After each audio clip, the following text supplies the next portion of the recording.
Megan Fox has the story. Megan Fox. Megan Fox. Megan Fox. Megan Fox. Megan Fox, a national journalist. Mastodon. I will never be able to say that out loud. It feels like the Flintstones live there. It does. Well, don't trust women. I think you just touched on that with your last. That's what they brought. We're going to have to bring back chaperones. Jesus, no. Just careful. Stop! Right! Ooh. Hard right. How did you screw up a stove, Megan? You're a woman. I thought that was baked into you, like at the genetic level, how to operate kitchen equipment. And honestly, Megan, if you don't like it, I'm sorry.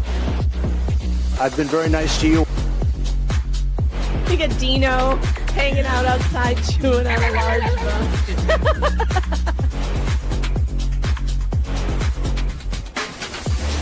I highly recommend being targeted by the New York Times and Rolling Stone for weight loss.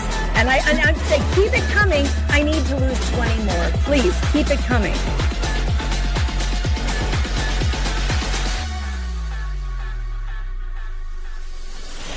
Explain to me, Megan, why did this country not have a holiday once a year? That's the time you vote. If you don't show up and vote, up your ass. You don't get another chance. You don't get, I don't care if you're in the hospital. Crawl to the stake, crawl there. But that's it. One day, 12 hours, and then you're done. And you count them that day, and that night you know who the hell won. I will eat you alive. You want to tangle? You want to go?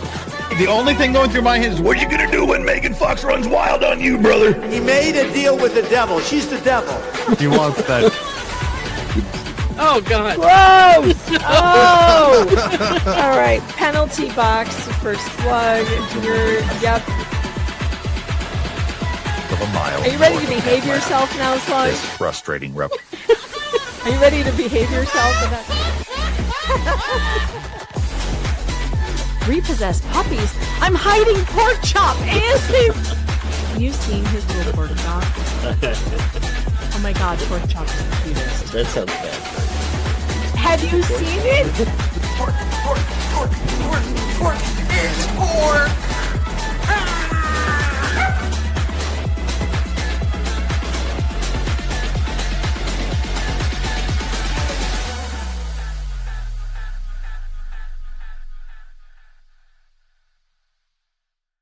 Though you may be tempted, do not contact any person or persons mentioned on this stream. Do not even think about contacting anyone who may be the topic of the daily news. If you should do that, the host will question your IQ, possibly call you names, and mock you for disobeying these basic rules of decency. All the best. Welcome back to the show, everybody. It's me, Megan Fox, your favorite medium smart journalist. I'm here with a new haircut, by the way. Which is it's questionable. I think it's questionable because I have my panel here with me today. Flux, Mo, Matt, and Jen. We've got Matt Hernandez today who dropped by to surprise us all while we watch his trial, which is, I'm sure, very traumatizing. Thank you so much for covering this. Yeah. We don't have any therapists standing by, but Mo's pretty good at therapy when she needs to be. So if you need to cry on somebody's shoulder, I would suggest Mo. That's not pressure or anything. Okay, no, but seriously, when I go to bed at night, sometimes I wear a bandana, right? So I got my hair cut yesterday and colored. And I get up this morning and I go into the bathroom and I look in the mirror and I was like, holy shit, it's David Lee Roth. What happened? Look, I'm going to show you this fun trick. I can turn into a 1986 rock star in one move. Ready? Here we go. Ooh. Get ready. Oh my God, jump. Also. Jump. Hell yeah. Hell yeah. Hell yeah. Hell yeah, my dude. I feel like I need a red Camaro. We've got pour some sugar on me. I feel very 80s. It is very 80s. It is very, in one short move, I am a... But you still look beautiful. That's the thing. It looks great. It looks awesome. You're on You just make it early 90s by pulling those bangs forward and making them the, claw hammer. Oh, God. Oh, no. Now I'm tangled It's in my versatile. headband. This is not good. I'm tangled in my We headband. definitely How did I need to do bring that? back the claw bangs. Oh, God. Oh, God. The claw No, bangs bangs are come back. bad. I'm I told all of tangled. my girls, Hold I on, was I'm like, never tangled. get bangs. They're always a mistake. The headband has defeated me, apparently. We need Megan gets wrapped up We're in pro- headphones on the bingo We're card. professionals. That does happen more often than you would think. You'd be used to it by now, but Okay, here's the bad news. So my computer, those of you who have been around a long time have known that my computer will occasionally just die for no reason, and it makes this high-pitched squealing noise.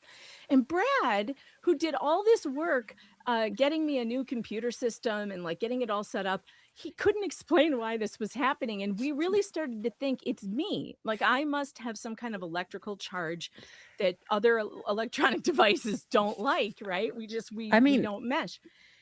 And Makes sense to me. it turns out that the Intel processor that I have is faulty. So here's the good news. The good news is they're going to send a new one. Here's the bad news.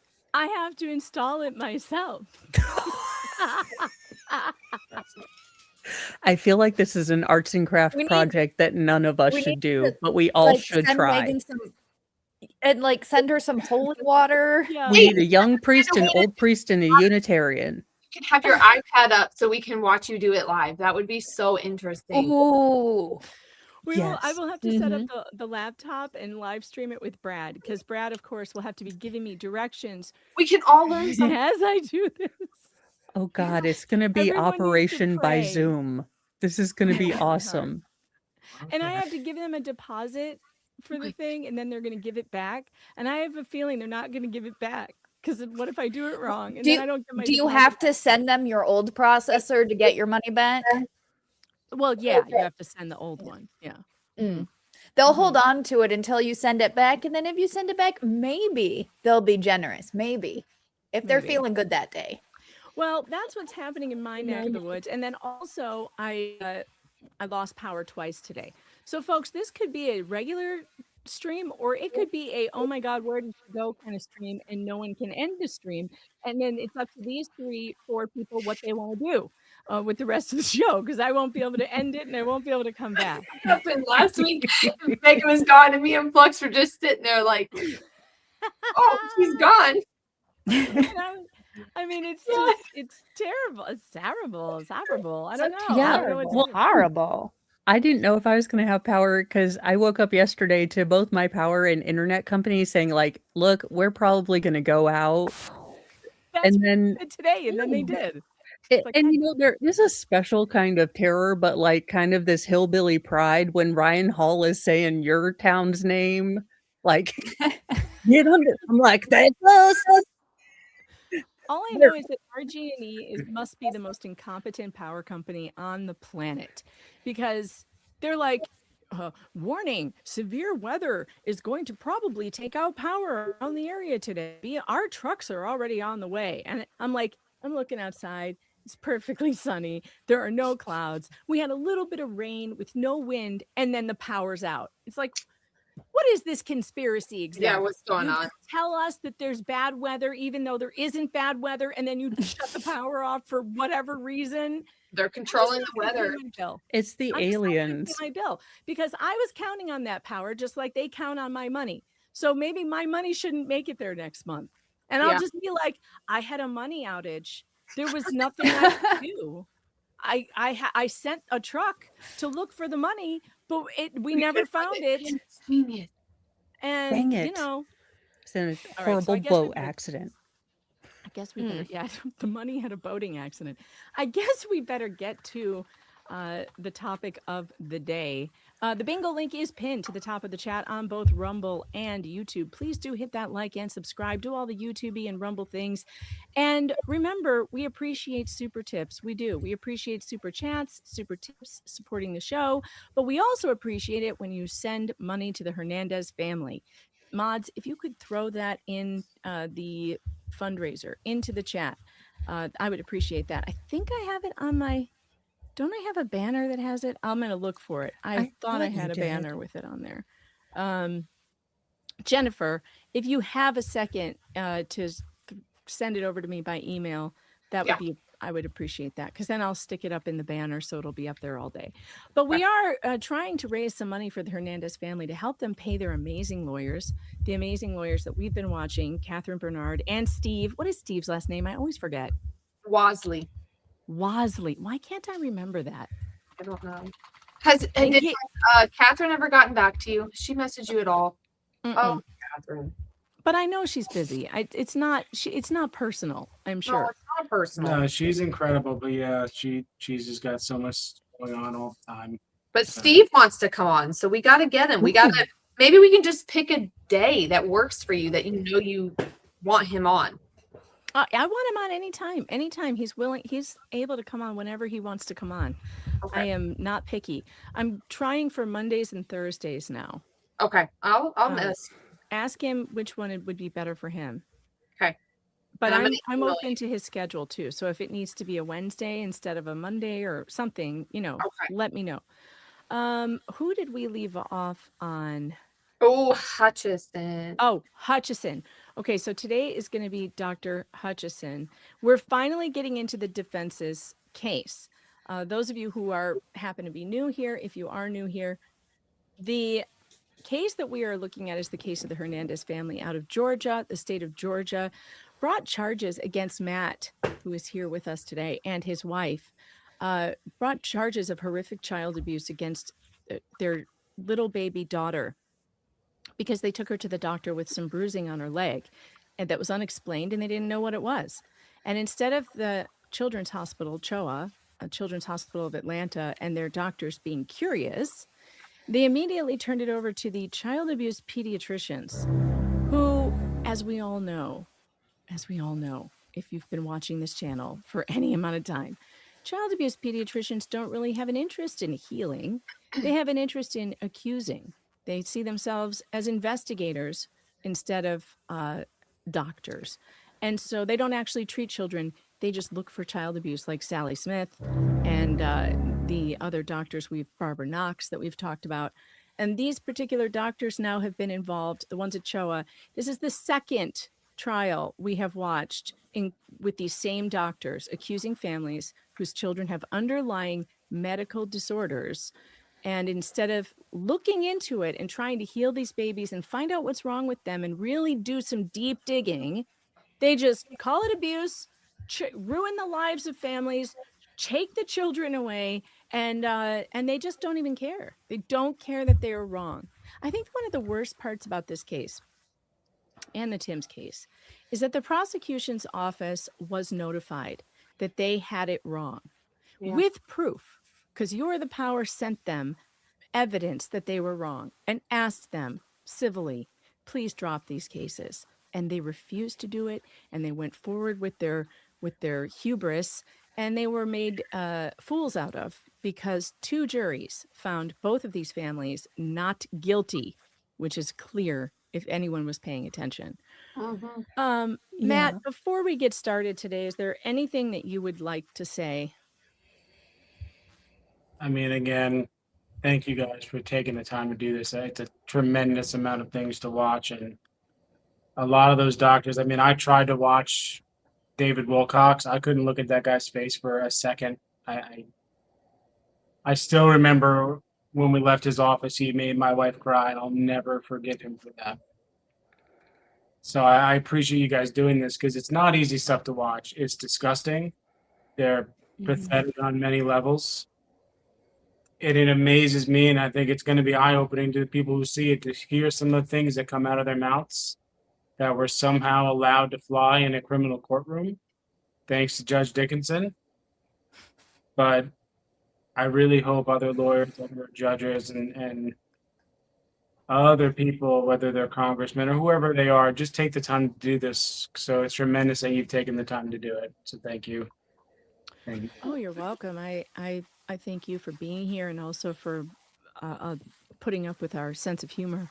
You know, the You Are the Power, Spike Cohen's organization, they invited me to do a training with them on Zoom the other night, which you can see on their YouTube channel.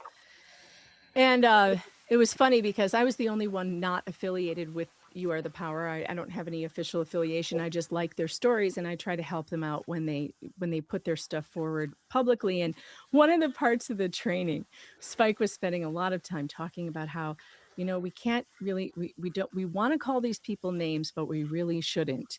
And I couldn't help myself. I was like, oh my God, I'm the worst person to have in this training right now. Like literally, do they know what I do? So I made sure that I was like, by the way, if you do happen to watch my channel, I am not affiliated with You Are the Power. And I always use names. I know. And We don't use names. We draw pictures. Pictures. But I did tell them, I'm like, hey, if you need to get it off your chest somewhere, come to my chat. Get all your name calling out, all your mockery out, and then when you write your letters to these people, be nice. But we don't have to do that here on this channel. When you put it in writing, you know, be polite. But there's not a group of people who deserve to be called names more than the people who work in the hospital. So. True. It was true. I was starting to wonder why the hell I was invited. I was like, oh crap. Spike has been on this show. He knows what I do. Well, he's more like officially if you're going to do one of our calls to action. Yeah, but I mean, and I agree with him 100%. Yes, and you always say that. I do. I agree with him 100%. When you're contacting these people, you have to be extra nice because they will accuse you of bomb threats. If you say something like, you know, we're going to blow this up on social media. They're like, they threatened to blow up our office. Oh, yeah. Well, remember, they already cried when Carrie made a very short video on TikTok and on Facebook that, you know, this hospital took my son. She named the doctors for the first time ever. And within 12 hours, she gets a email from an attorney and says, CHOA wants you to take everything down. And they claim, you read the cease and desist letter, they claim that their child abuse pediatricians are scared for their life.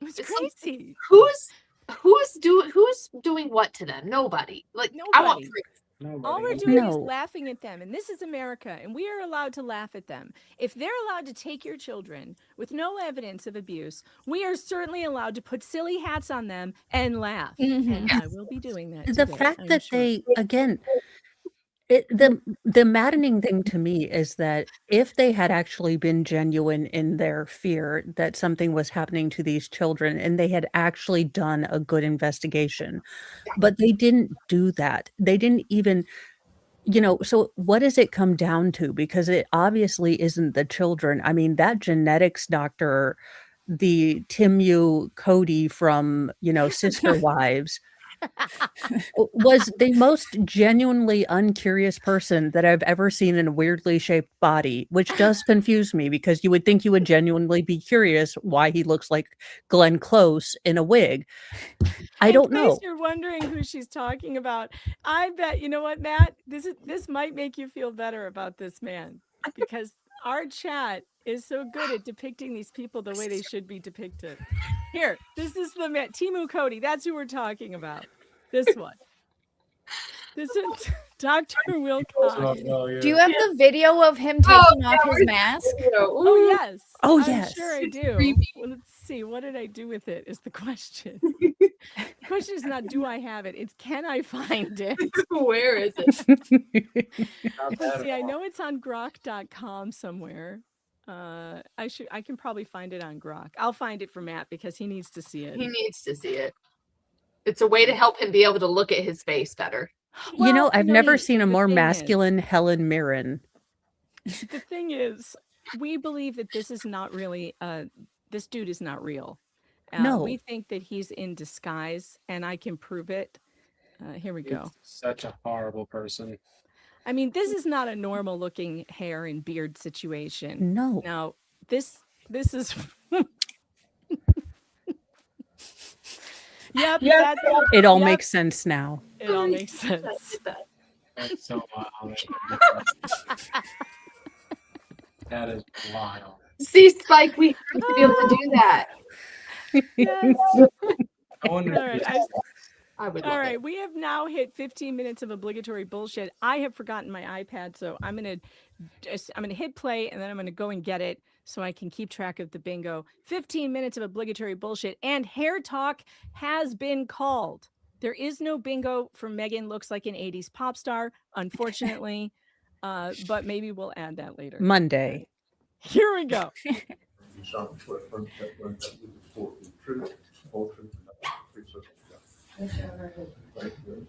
Please be seated. Thank you. Please speak directly to the microphone. State your name and spell your last name, please. My name is Lisa Hutchison, Hutchison. All right, thank you, Mr. Miller. Thank you very much, Doctor. Good morning, Doctor. Good I morning. feel like her and the court reporter are twins today. Lisa I Hutchison, know. what is your area, what is your specialty field? I am a pediatric radiologist. And can you tell us a little bit about your educational background? Yes, I'm trying to get comfortable here, so forgive me. It's your first, yeah. And then I'll go ahead and ask you, so have you testified in criminal proceedings before? A few, yes. Okay, but have you ever been to Forsyth County before? No, ma'am. Okay, thank you. So yes, you were telling us about your educational background as a pediatric radiologist. Yes, ma'am. So I went to high school and then Just yes, college ma'am, at I like University of Tennessee and did my All right, we can skip this, medical right? school and national. I want to get to Bill, when they and I actually talk you've about the been- Hernandez case. I don't care about where you went to school. Qualified in order- Do not care. We know you're You can get qualified. your boards, which Pediatric radiology, that's her expertise. Certification, do not. She's Do not- very qualified. Like she has Yeah. written part of the exams that a pediatric radiologist has to take to become a pediatric radiologist. She Was wrote she part. the one in the Tim's trial who appeared by Zoom? Because I think she lightened her hair. Yeah, She was more of a brunette. yeah. I don't remember her hair color then, but yeah, Oh, she was in charge of all the pediatric section of the board exam. Interesting. she's awesome. Okay, so as you can see, she has a very long and decorated career. She was a teacher. That obviously the prosecution will try and destroy. Obviously not qualified like Dr. Mesner.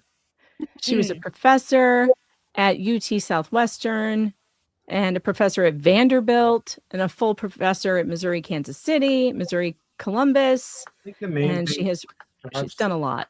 where she quoted her Literature. information from. Like that's the only thing. They try to be like, well, that study was on a leg though, and not an arm, or blah blah blah. It's like, well, okay, that's the best there's out there, you know. But they just, you know, that's what they have to do. But Yeah. she's Wow, so, look how long this is. Look how long her CV is. We're still going. We're 9 minutes in, and they're Well, still it is talking great. about. She's- All right. This is where it's getting interesting as to the facts of this case. The organization. So mostly the involvement I've had is I've helped them develop educational materials to teach pediatricians what things should look like on imaging, especially on chest imaging, and then I've lectured for them on child abuse. And so when you are lecturing on child abuse, what are the subject matters that you generally cover in your lectures? Mostly the imaging findings of child abuse and how to recognize it in LMP. I mean, is she even really a doctor if she doesn't take her glasses off and twirl them? You know, like Messner. Or look for the ceiling cats to give them the holy answers from on high. All right, I'm sorry I interrupted because she is talking about how she trains other pediatricians to recognize child abuse. This is important. Radiology imaging. Matt, did you not ever notice that Messner did that constantly? He would take his glasses off and he would constantly on and off, and then he would talk with them because, you know, this makes people look smarter when you do this. I'm gonna use it at work, but I did not notice. Yes, wave them around. If you want an air of casualty, you start swinging them like this, just this means I just really don't care. And then, but if you want to look really smart, you might want to bite the edge of one. And you look for ceiling cats about that time. Yeah. Yeah. And then you raise your eyebrows to hitherto unexpected elevations. And you open your eyes really wide because the more truthier you are, the wider you open your eyes. You're the one eyebrow. Like, I just don't even know. There you go. Yeah, I'll work on it. We'll work on it. Uh-oh. Megan's froze. Oh, no. And that Megan, come back. She looks so pretty. She does looks look pretty. so pretty. At least that's a good pause face. Yeah. It's not like, I wonder if she lost power. Because no. then it's just going to keep going forever. Yes. And we can't even hit, man, we couldn't even hit play either. That's what's No. But if she lost power, wouldn't it go black? No, the last time it did, it just kept going. The stream just kept going. Wow. But I don't know how. What's that happen? Oh, there is nothing worse than trying to end the stream on your phone with like 1 bar of, G. Oh, There she went. There she Oh. went. Now it's completely gone. No. Oh no. Probably lost internets and all that good stuff.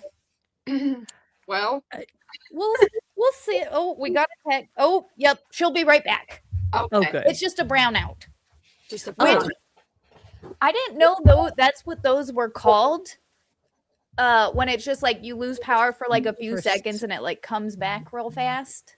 I Oh, was like, oh, I do not think. like a blackout? There's like other Yeah. color. Yeah, A it's like a brownout. blackout, but it's not as bad because your power comes back like really fast. I've Oh, never just heard of that. doesn't Wow. my mind doesn't go to electricity. See, that's my problem too. I hear brownout, and my brothers were lifeguards at an amusement park or at a water Yeah, I feel like there's and a tub brownout meant turd something issue. different. Shut the pool Yeah. down for the day. Yep. And I'm just like, that's not where my Not good mind either goes. way. We got the better of the two. I guess. Oh my God. Megan. She did Oh, it happen. She warned us. yeah, she did warn us. Yes. You said now, Jen, did you say you were number 5th to testify in the defense case, or what number were you? I think Hutchison and then Tony and then me. Okay, cool. What's up, thanks. Megan? That was a brownout. Hey. New York is not playing with me today nicely, and we're gonna have problems. I just know Oh, it. I can't My wait for soul- off-grid, Megan, where you're installing your own solar panels and making your own never-ending like electronic I don't thing. even know. My husband is actually looking into solar power because of how bad we have had it here lately. We've had the neighbors who have lived here forever tell me they have never had this many power outages in the entire time they've lived here, their whole lives, than what we've had in the last couple of years. Again, I can't move anywhere or do anything without this kind of shit following me. Well, if it makes Although- you feel better, your pause face was beautiful. It was. Oh, that's good. That's really that's important. Now, That's it is. very important. Have you ever almost died? Like died and come back? Because that's a thing with people who die and are No. brought back to life. Electrical No. shit goes funky I am around not them. like Look it up, it's a Lynette real thing. Preston. I am not like That was Lynette the Preston's weirdest mom. non sequitur. Like, Have you like ever by the died? way, Megan, did It's you ever true. die and not tell us? But Super it's chats Megan. You know she for would have told generators, us. folks. Super chats for That would've been a- generators. Yes. That would have been a good like no, but it's true. If you look up like people that have died and like are revived, they can there's like weird electrical stuff that happens around them a lot. I don't Yeah, think but I've why do small died. woodland If I creatures did, I eat didn't me? know it. I have no clue. Do you remember that time you forgot you died? And you look Where back? you had to like be revived. Yeah, no. I feel like you might remember something like that. That's the only other way I can explain the weird electrical issues. Oh my gosh. All right. Hey, wait a minute. You know what? I have a better idea. Flux, why don't you share your screen, right? Because if you're sharing your screen when I go out, it'll still be on the screen. Good idea. We were having the echo issue last time because I have to play through the sound. Wasn't it picking up All right, your Mo, guys' do you want sound to as try well? it? Do you have the link to the actual what you're using? I'm putting it in here. I'm putting it in the private chat for you. Mo, maybe you should try taking over. Okay. That should be. We are at 9 minutes and 40 seconds. Oh, okie dokie. Oh, it looks like it. You know what? I think our issue was the times when I was having audio issues. It's because we were streaming, so it was picking up my computer audio. So I could do it if Mo can't. I think since okay, well it's in there. So let me. That's what she said. Invigonate. Okay, there we go. Do you do closed captions or not? Yes. Yes. Okay. I thought so, but then I. University, as well as been invited to other universities around the country and have lectured internationally on the topic also. And how about authoring any peer-reviewed papers? So mostly the work I've done with child abuse has been book chapters and things like that, or poster presentations at national meetings. So I have done both of those. Okay, and let's talk about those book chapters. Have you been involved in writing any of the books on diagnostic pediatric radiology? Yes, so I'm an editor on Caffey's textbook of pediatric radiology. That textbook has been around since I started training 30 years ago. It is named after John Caffey, who was the radiologist who initially talked about child abuse and let the world know that it actually occurred. So it's named in his honor. He didn't write the book, but it's named in his honor. It's in its 13th edition now, so it's been around for quite a while. I'm one of the co-editors on that book and have participated in a number of chapters in that book. I haven't actually written the child abuse chapter, but I have written lots of chapters in that book. And I've also contributed the chapter to Rockwood's textbook of fractures, and that is not a radiology book. The orthopedic surgeons use that book for pediatric orthopedic surgery. And the chapter they asked me to write was on recognizing fractures in child abuse. And that book is a 2-volume textbook also that is primarily used by pediatric orthopedic surgeons across the country. Okay. And so have you ever, some water for the She's got cotton mouth. Did she eat the brownies from Dr. Vera Brown? Oh Lord, maybe Verena left some under the behind the stand there. That's what happens every 420.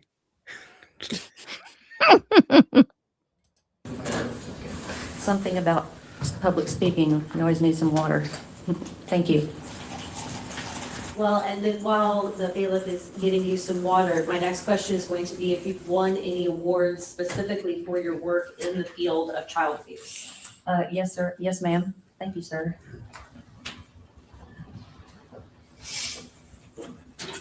Thank you. Needed that. Yes, I have won the Caffey Award twice. The Caffey Award is given to one radiologist per year by the Society for Pediatric Radiology. It's named again for John Caffey, the gentleman who first popularized the idea that child abuse occurred.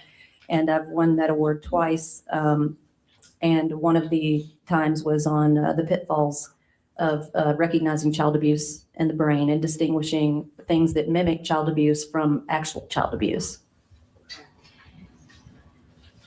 And if I understand you correctly, then so the Caffey Award and the Caffey's book that Dr. Caffey, prior to his incoming to the medical profession, did the medical profession not really believe in child abuse? Is that sort of what I'm understanding, or? Oh my goodness. Yeah, but we really didn't know how to recognize. Oh, you can just beat that child. Just beat him. That's what you do. You take him to the doctor and they're like, well, he doesn't behave. Just beat him. Well, spare the rod, spoil the child, you know. Child abuse is not a thing, apparently, before 1980 something. Is that what she said? Of course, I can attest to that. We got beat all the time, and it was just normal. And just everybody got beat with belts. Hairbrushes was a big one. I still have the wooden spoon. My dad gave it to me when I got married. He was like, well, I guess I'll have to give you this now. We don't need it anymore. This was literally the tool that I got beat with. constantly. Oh.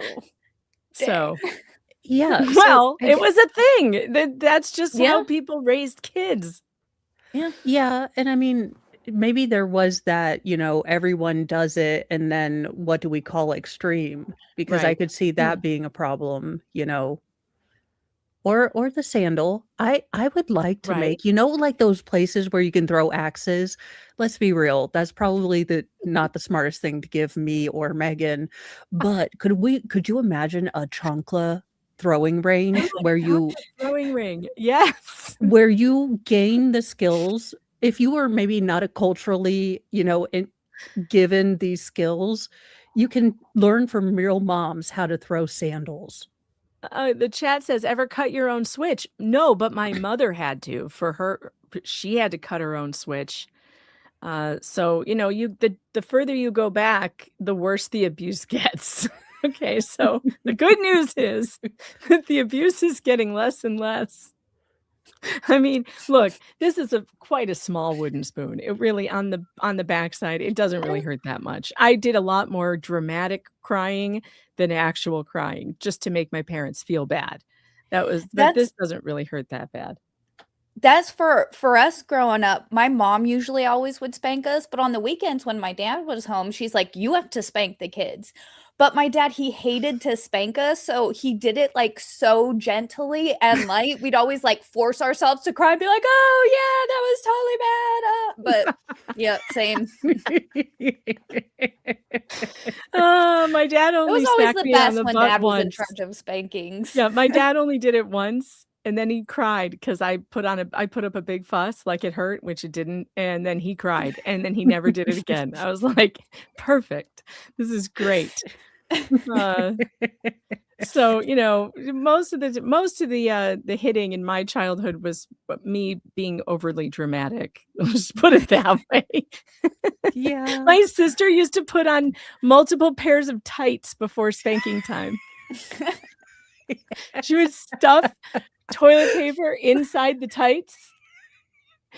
My mom found out, and my mom like figured it out, of course, because she had made herself like a BBL, which didn't look normal.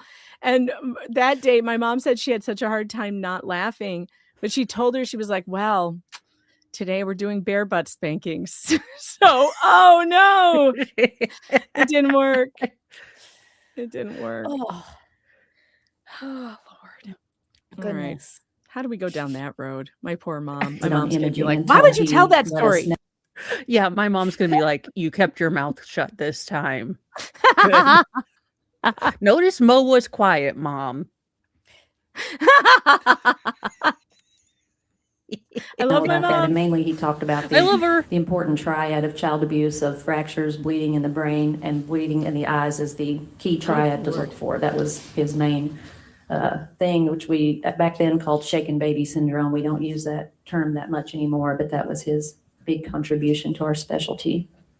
And so that triad of factors associated with child abuse, fractures, blood on the brain, and blood in the eyes, was what he popularized, that this is really important to look for those three things, that certainly those three things together would be convincing evidence of child abuse back when we really didn't even talk about it much at that time. I think he was doing that in the 70s, 1970s. Oh, back when babies didn't feel 1970s is pain. when that is being Right. developed. Yeah.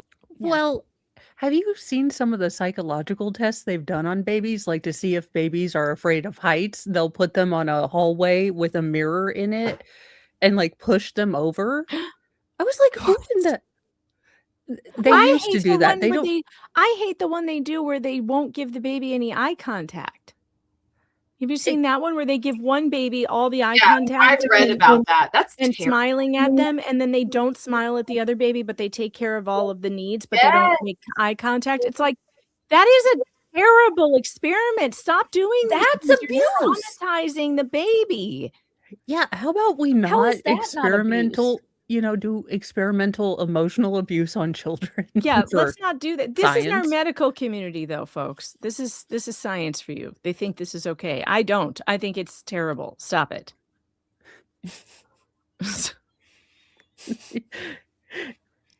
Do you want to pull up E-Poindexter? before we start again? Yeah, let me see. Where did I missed it. Let's see. I got Emil C. Thanks for the 2. Says your luck there, a sun flare when you do it. Yeah, probably. That's probably what's happening. Just Maine Gal member for 18 months. Good afternoon, Megan and all. Well, good afternoon. SF, thanks for the 5. Megan, you don't need my money. You make $1 million a year. Yeah, according to some. I make $103,000 every 3 months. I'm rolling in it. I don't know why I'm still driving a rusted out minivan, though. Someone needs to explain that to me, how that works. Emil C, thanks to kneeling on cheese graters. That was bad. Oh, jeez. Thanks for the 5. My mother-in-law chucked hardback Robert Ludlum books with surprising accuracy. She was a waif. I'm telling you, we need chonkla ranges. I'm funding it. It will go across the nation. Megan, you said we need to bring shame back. I think that mothers bringing shame back. Maybe. I would like to have those chancla things. It's set up where you can hurl the chanclas at school administrators, though. That would be what I would like to do. Like a new carnival. It could be like a new carnival thing where you just line up your school administrators and see who can take their head off with the chancla first. All right, I didn't mean that. I meant in Minecraft. Okay, like American Gladiators with laser and blaze and the tennis ball cannon, and it goes thunk, thunk. Yes. I am exactly sold. like that. Yes. Elon, forget about Neuralink. We need this in our life. The Chonkla 4000. Maybe we could take those to town hall meetings and stuff. Yes. Oh. School board meetings. Be great. Yes. These are jokes, people. They are jokes. So, what academic appointments have you held, and do you run any training programs? I think I mentioned I was full professor at UMKC, so I'll skip over that part, but a bunch of appointments with various universities. But I've also run multiple training programs. For over a decade, I was the department chair for the University of Missouri, Kansas City School of Medicine, where I ran the radiology residency training program. So each year we would bring in 5 residents and we would train them to become diagnostic radiologists. So at any given time, I might have 30 residents that were I didn't do the training, but I was in charge of all the training they would get from all the other faculty members at 4 different hospitals, including the Children's Hospital. I also founded the Pediatric Radiology Fellowship at the University of Missouri, Kansas City. I founded that fellowship and started that training program there and was the director of it for the first few years.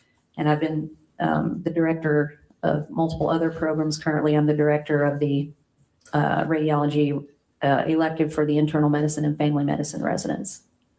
And now you mentioned you had testified in criminal proceedings before. Have you testified in any other kind of proceedings, and approximately how many times? Testified in family, civil, and criminal court. I've also testified in military court, including the Army and Air Force. Yeah, did I answer the question? I think that's what you asked. Oh, how many times? Yeah. How many times? It's hard to keep track of how many times, because when you've been doing this for 30 years, every so often you go to court, it's not that much, but maybe, if you're a pediatric radiologist, child abuse is always something that's happening in your world. So you're going to end up in court from time to time, maybe once a year or twice a year. And in terms of whether you are testifying for the prosecution or the defense, how does that break down in your experience? I've mostly testified for the prosecution over the years. Okay. I still testify for prosecution or defense. I try to stay neutral. I'm not, I'll testify for anyone. If they ask me to look at the images, I'll give them my opinion. Sometimes I don't even know the person asking is for the prosecution or defense. I try not to know, in fact, as long as I can stay blinded to that, that's better. Okay. Well, and so at this time, Your Honor, we would tender Dr. Lisa Hutchison as an expert in the field of pediatric radiology and child abuse. Oh, Richie? Permission to voir dire? No. Thank you. Dr. Hutchison, so what do you currently do? Oh, here she comes. I'm a pediatric radiologist in private practice in the Kansas City area. And at what point did you leave your academic appointment? In around 2015, about 8 or 9 years ago. Okay. And why did you leave the academic appointment? I decided to make a change. And I know you talked a lot about your about various accomplishments. When was your last peer-reviewed publication? It's been several years. I'd have to go back and look it up, but I haven't really participated in that very much anymore. I kind of did all I wanted to do and then moved on into maybe a more relaxed environment. Okay. Is it also fair to say that the last time you were an invited speaker at an international and national categorical or continuing medical education conference was back in 2019 as well? That sounds about right. I still lecture to the residents some locally, but haven't done any nationals in a while. Okay. And for the national oral presentations, last time was about 2015? I'd have to look it up, but it could be. It could be. I'm not sure. And then national and local poster presentations, 2016? You have my CV in front of you, and I guess you're reading from it, so that sounds like it could be correct. But so that is the most up to date. Fuck you, bitch. Yeah, Fuck you. this is Yeah. And she's not- literally, they do this thing where it's like, oh, because it was years ago, it means you know nothing. Or because every single time they do this. I'm calling what a bitch. What a bitch. But I think it's also to Catherine and Steve. My name, Steve, blanking, that they find experts who are so likable and not conceited and good testifiers, because the contrast in how this expert, even in the short time that we're talking about her CV, and then Messner and what's his face, they're just very genuinely different. They're confident. Like, she has a ton of confidence, but she's not arrogant. And honestly, Right. Mo, it's not so much what the attorneys find, because truthfully, we found all of these experts for the Hernandez family. Carrie found a ton for her own trial. But it's just, this is who they are. They're literally here to just say the right thing. They're not trying to persuade or push a lie on you. And for some reason, when you're trying to persuade a lie, you get cocky and arrogant. And that's what prosecution's witness do every time. It's Oh, you know what? That's a really good observation you have there. I wonder if there's something psychological to that. You know, like a defense mechanism or something. When you're trying to cover up something you did wrong, is there a desire or an automatic, arrogance that comes with that for a person who just cannot admit? That's how it seems, because you think about every time you're in court, any of these trials, why is it always the state's witnesses acting so rude? Like, what is the reason for that? And belittling people, right? Even Yee's trying to do it right now. She's trying to belittle her in her position because it's been years since you've been at any of these places. So it's just this weird thing. They don't have the ability to answer yes or no questions, so they just kind of ramble on. And a lot of times, I remember they got reprimanded, be like, guys, it's a simple question. Right. No monologues. You refuse to answer it, but it's a simple yes or no question. Yeah. Yeah. There was a great judge in the Boston case that Flux and I have been watching. The judge there is terrific because in the it's Massachusetts v. Woodward. I forget the guy's name now, the judge, but he does not let any of these experts answer anything other than yes or no. He'll let them, he'll stop them immediately. The lawyers won't even have to say anything, and he'll go, he asked you a yes or no question. Is it yes or no? Answer it. He'll just lean over and tell him. Explain your answer. Yeah, and he'll tell him you'll have a chance to explain it on the redirect, but answer the question asked, and he will stop them over and over again. And I don't see that in judges lately. I don't know if that's like an old school style, but it's almost like judges now wait on lawyers to complain, and they don't need to. They could just say, "Hey, answer the question. We don't have time to do. We got to move." Well, you remember Auntie Sue had to stop and send the jury out of the room for Verena Brown. She was like, "You have got to stop going off on these monologues. Yeah, you stop going off." I remember that. And she even told the state, she's like, "Talk to your witness." And she needed a break to go have a few Werthers because she couldn't handle it anymore. Yeah, Auntie Sue was like, "I am done with this." It had been a multiple Werther's day. It was multiple Werthers. It's like, do you remember when Judge Carroll had to step off the bench because J. Hatch had lied to him so egregiously that he was like, I need 5 minutes. I need 5 minutes. And he just got up and walked away. It's like, oh, shit. Now you're in trouble. You're in trouble now.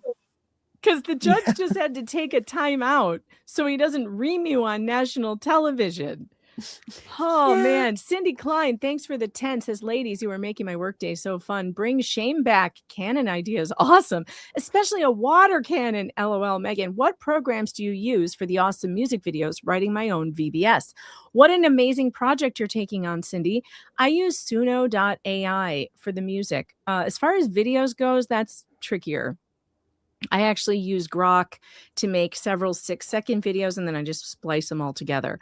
But the music, you can't go wrong with suno.ai. That is a great program. And it's not very expensive. I think it's like $8 a month. Yeah. And you get a ton of credits for it. So you could definitely write an entire VBS album for maybe $16. You know, like it's good.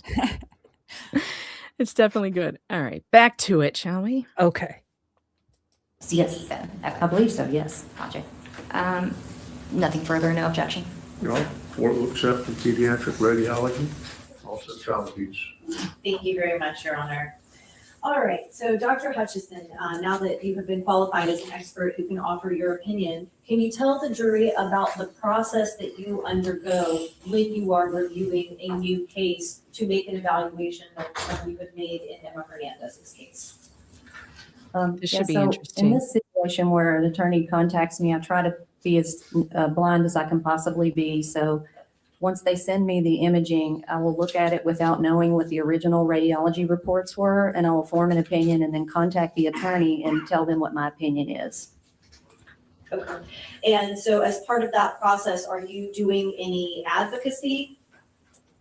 No, no, I don't. I look at my role as kind of like a umpire at a baseball game. There's 2 teams playing, but I'm not on either team.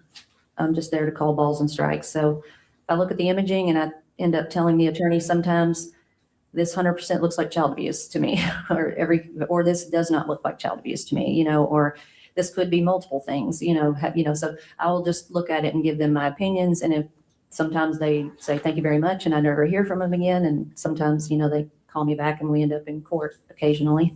Okay. So after you do the blind review of the imaging and come to your first set of conclusions, what's the next step of your process for evaluating a case like Emma Hernandez's? Well, it really depends on the attorney and what they need help with. Sometimes if they want me to, I will then go on to compare to the original radiology reports and see if there's any difference from what I thought versus what they thought. And then I'll go back and relook at that to see, make those comparisons, try to figure that out, and then discuss that with the attorney. And then sometimes they'll have me review the medical record as well and try to find anything in the medical record that could impact the radiology part of the case. Okay. And so what kind of review have you performed on the case of Emma Hernandez, born March 13th, 2023 here in Forsyth County, Georgia? I did the original blind review and then compared to the original radiology reports and then looked for any information in the medical records that might influence the imaging. Okay. So, and then you prepared a report based on all of this, correct? Yes. Sometimes the attorney will ask for a report and sometimes they don't, and you asked for one, so I prepared one. Okay. Thank you. And thank you very much. And Your Honor, if I may approach the witness and show her what's been marked as Defense Exhibit 2. You may. Thank you. You've already got a copy of it. And does this appear to be a copy of the report that you produced on the Emma Hernandez case? Yes, ma'am, it does. Does it appear to be altered in any way? No, I can't tell any altering. Okay. And so, and Your Honor, at this time, you would tender Defense Exhibit 2 as the report prepared by our expert, Dr. Hutchison. Is she any objection? No objection. Okay, without objection, 2 minutes. Thank you very much. All right.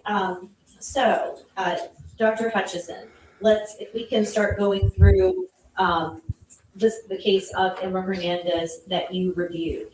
If you could start off with, to your understanding, why the imaging was performed on the patient. Okay, I'm gonna just get to that part of the report here. All right, so she is a 2-month-old who presented with the history of leg swelling. And so she ended up being referred by her primary care doctor due to the leg swelling, and then was admitted for observation and for a child abuse assessment and some other tests that were performed. And so she got x-rays as a part of that. Okay. And so you reviewed the x-rays that were performed on Emma Hernandez? Yes, ma'am. And did you review all of the sets of x-rays that were done on her at Children's Hospital of Atlanta? Everything that was provided to me, I reviewed, which I believe is all of the x-rays that were done. Okay. And that's the set that there were 2 from June of 2023 and the 2 from July of 2023. That's correct, yes. Okay. And what were the findings for Emma Hernandez based on those imaging reports? Based on the imaging, rather. I'm just gonna page ahead since I like to follow along with myself. Be sure I get right and left correct.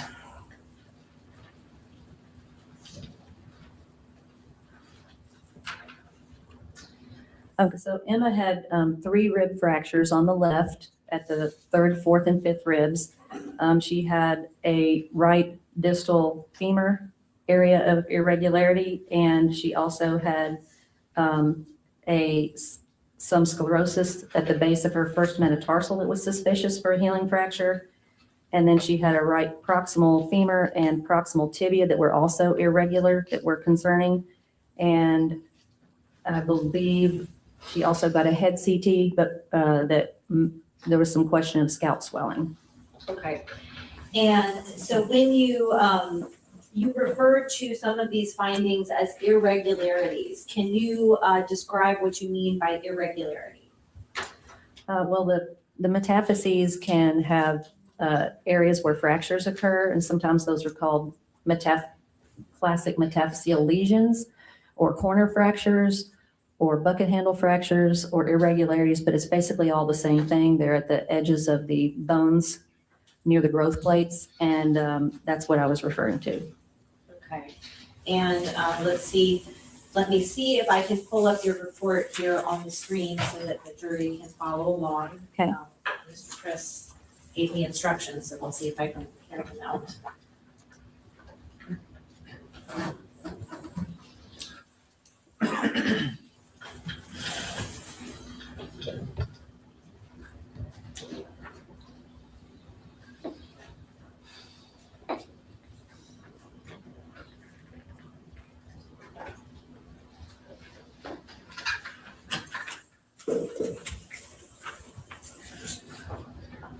Oh.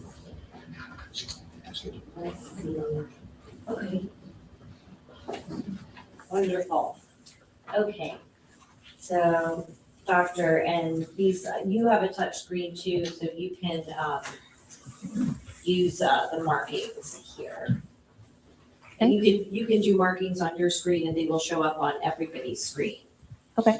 So if we can start on this June 6th skeletal survey, and if you can describe what the jurors are looking at in each of these images that you have pulled from the imaging and placed in your report. So I've color coded the areas just so that makes it easier sometimes, so I'm not trying to point at things, but so the image A that is on the left, that's the jury's left or right, I have to think about that, okay.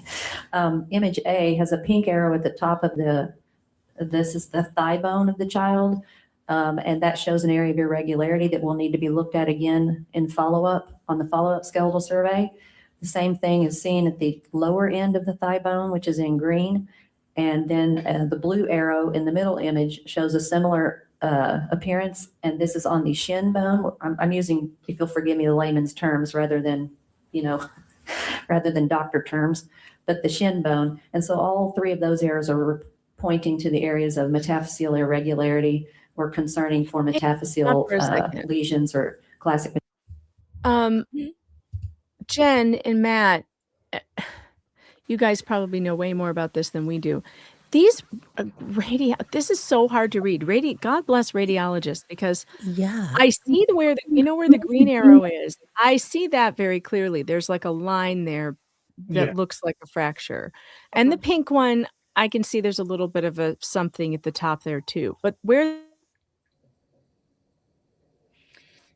Oh no. Oh no. Oh no. Megan, come back. Oh, seriously. I was just saying to myself, like, blue is just pointing at the corner of a bone. You don't see I was gonna say, unless you can like see that I guess there's a kind of divot there, but that doesn't look abnormal. You have to show that it looks abnormal. Right. Yeah. It looks a little bit shadowed. And you know what's interesting is some of these, like the blue and the orange, the doctors don't really talk a lot about. Like their witnesses didn't harp on these things because some of them they didn't even know for sure. It's like they're just questionable fractures. So they put it on the indictment charges so that Matt and Tommy will be in trouble. What they put on the indictment were we disfigured Emma's leg to the point that it was rendered useless. And then they proceed to show these x-rays where it would appear like there's a tiny little chip. Yeah. They wanted to lock us up for 40 years while our daughter was playing on a playground about 1.5 miles away from the courthouse. Yeah. Wow. So it's such a big deal to me, some of these cases. You remember it was the same with Jameson. Now you could see Jameson's rib fractures clearly. You could see most of them. And I think even on Emma's, you'll see some that are more clear. But the scalp swelling, right? Talkie pointed that out to the pediatrician the same day as her swollen thigh. She said, I think her head is swollen. Her soft spot looks like it's weird in a weird spot. And the child abuse pediatricians are like, everything's fine with the soft spot. I have no idea if this is going to work. Again, where I left off was, what am I looking at where the blue arrow is? We don't know. It looks like a maybe divot. Yeah. Yeah. All right. Like they don't even Coming know, back. right? You're coming in and out. It's like, oh, great. Yeah, it's a reason. Pretty. And then you're gone. I've been there so many times. Yes. Oh, dang. But you know what? Maybe I wasn't in there, so I don't know. I'm hoping Hutchison, because I was just telling Matt, this is so exciting for me because I haven't listened to this. And I want to know, like, what is she going to say that she would have done if this patient had come to her? Because with Jameson's case, remember, she was like, oh, I would have done an MRI. If you think this baby's back was broken, like they claimed for Jameson, I would have done an MRI on this child way before I would have done anything else. I remember what she said during one like the phone things, but I don't really remember her testimony too much. I think I was just kind of writing things down and just occupying my mind as much as possible. But so in a lot of ways, I'm not really going to remember what she said either. Well, I'm hoping she explains like some of these corner fractures, some of these they're like little chips. You know, it's not displaced bones. It's little chips in the bones. And I'm not saying that doesn't matter. I'm not saying that, you know, that's irrelevant.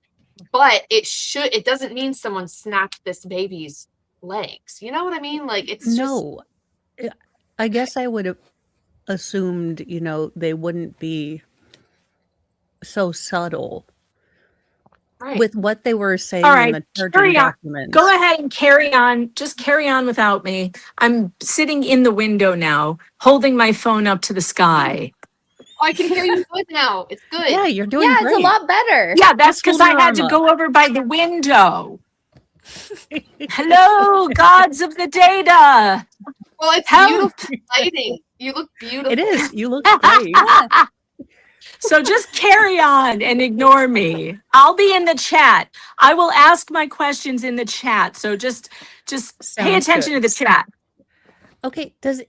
What are we supposed to be looking at for the orange arrow?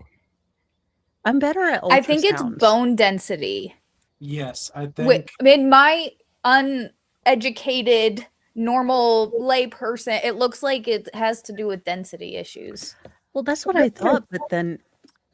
Well, you have to remember 30% of your density has to be gone already to see it on an x-ray. And I don't know if Emma's vitamin D deficiency was that severe. So again, in CHOA's records, they said this was a possible fracture on her toe. So that's what we're looking at, but it was never confirmed. I think they confirmed, like she says, like this didn't change in later x-rays, so like they stopped. Right. I don't remember too much, but I think that basically you are correct. I think that was just questioning the bone density. Okay. He does talk about it again. All right. Back into the trial. Metaphyseal lesions.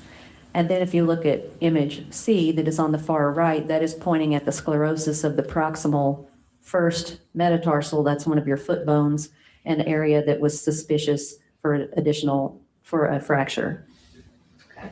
So at this stage, based on these images, can you conclusively classify any of these irregularities as fractures? You're concerned about fractures, but there is a differential diagnosis that you need to consider in addition to fractures. Okay.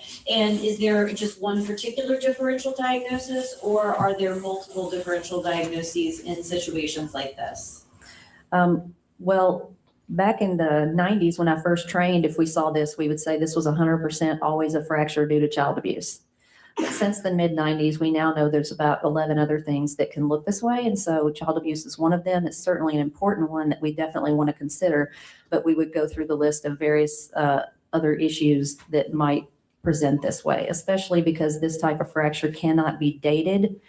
We don't know for sure how old it is because they don't heal the same as like a broken arm or broken leg. So the healing pattern is really hard to predict the age. So you can't use the healing patterns for other bones to predict the healing patterns of the metastases? Yeah. Well, there has been enough research on these fractures that have shown that some of them will just disappear, and then it's really hard to know if they were fractures. If they were, some of them have been shown to be normal variants that just went away. But if they do develop periosteal reaction, that's a fancy word for healing, callus, then we're able to actually, at that point, we can say 100% that's a fracture because it's definitely showing signs of healing, and then we can know that it's at least a certain age or beyond. Okay. And so at this point, based on these images, what are the other differential diagnoses that you would be concerned about at this stage? Well, I mean, we have more images from the skeletal survey, and when we look at everything together and then we put it all together, the head CT findings, the skeletal survey findings, and then we have to say, are these fractures? If so, when did they occur? Could they be due to accidental trauma, birth trauma, child abuse? Could they be due to a genetic disorder? Could it be some sort of unhealthy bone situation where they may have deficiencies in their metabolic health, like things like vitamin D and other things that could impact the bone health? So all those things would have to be considered. Okay. And we're still looking at the scans from June 6th, even though we have additional scans, because, as you're aware from your review of the medical records, the finding of child abuse by another doctor was made solely based on these June 6th scans, right? If that was not part of your review of the records, I'd say that, yeah. Withdraw that. But so these are the June 6th scans, and Yes, this ma'am. is the information you have based on those scans. So moving over, we've got the two leg bones in A and B that you have described, the irregularities going on. What can you tell us about this metatarsal irregularity in image C? That is suspicious, and you'd want to look at that on follow-up imaging and see if it follows what you would expect it to do if it were truly a healing fracture. So follow-up imaging in child abuse is of possible child abuse is very helpful because it can help you clarify the things you see on the initial skeletal survey. And so does that follow-up imaging always have to be additional x-rays done later? Or are there other types of imaging that doctors and hospitals could do to get more information about what they see on these images? Well, the practice guidelines from the American College of Radiology and the American Academy of Pediatrics includes always doing a follow-up skeletal survey. So that's a routine. And then determining what other tests you might do depend on the child. Like, for example, if they do not have any neurological symptoms, like their brain seems to be functioning normally, you would do an MRI of the brain. That's what's recommended. But if they have signs that their brain may not be functioning normally, that there could be a brain injury or possibly bleeding on the brain, then you would go right to a CAT scan to get a very quick answer. Okay, so are there, I guess, a CAT scan and a CT scan are different, right? Actually, no, I'd use the word CAT scan because that's kind of layman's terms, but a CT scan is a CAT scan. You can do the CT of the brain if they have brain symptoms, occasionally to better age rib fractures or to look for other rib fractures if there's concern for that, or to get a better look at the bones in general of the ribs to look for the signs of possible other deficiencies or problems with the ribs. You could do a chest CT. So some people will do an actual low dose radiation chest CT to better characterize the rib lesions and date them better.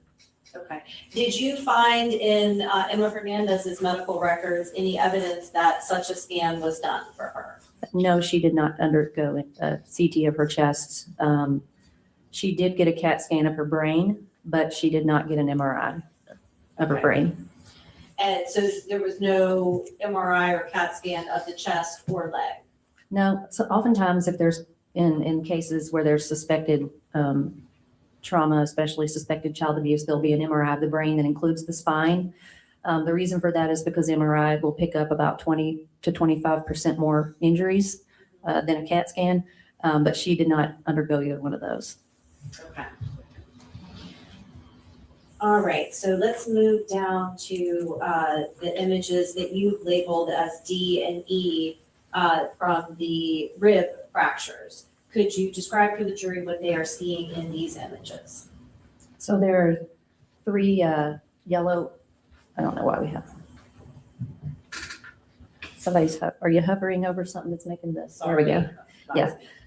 There are three yellow arrows on each image that show the bulbous shape of the left, third, fourth, and fifth ribs where there are healing fractures. And those fractures are quite advanced in their stage of healing, and it's hard to still see the fracture lucency because not only have they developed healing, but once the rib is broken, they first develop healing, and then the fracture break will gradually disappear, and eventually the rib will go back to a smaller normal shape. So they're kind of, the fractures are in that stage where you can no longer see the fracture because it's been several weeks since it's occurred. Okay. And so when you say it's been several weeks since it's occurred, do we have any idea how many weeks based on what we're seeing here in these images? Well, when you start to see healing, that means it's at least 2 to 3 weeks or more of age. And once you're in the more progressive phases of healing, it gets very hard to say exactly how old it is, but it's probably at least several weeks or months old.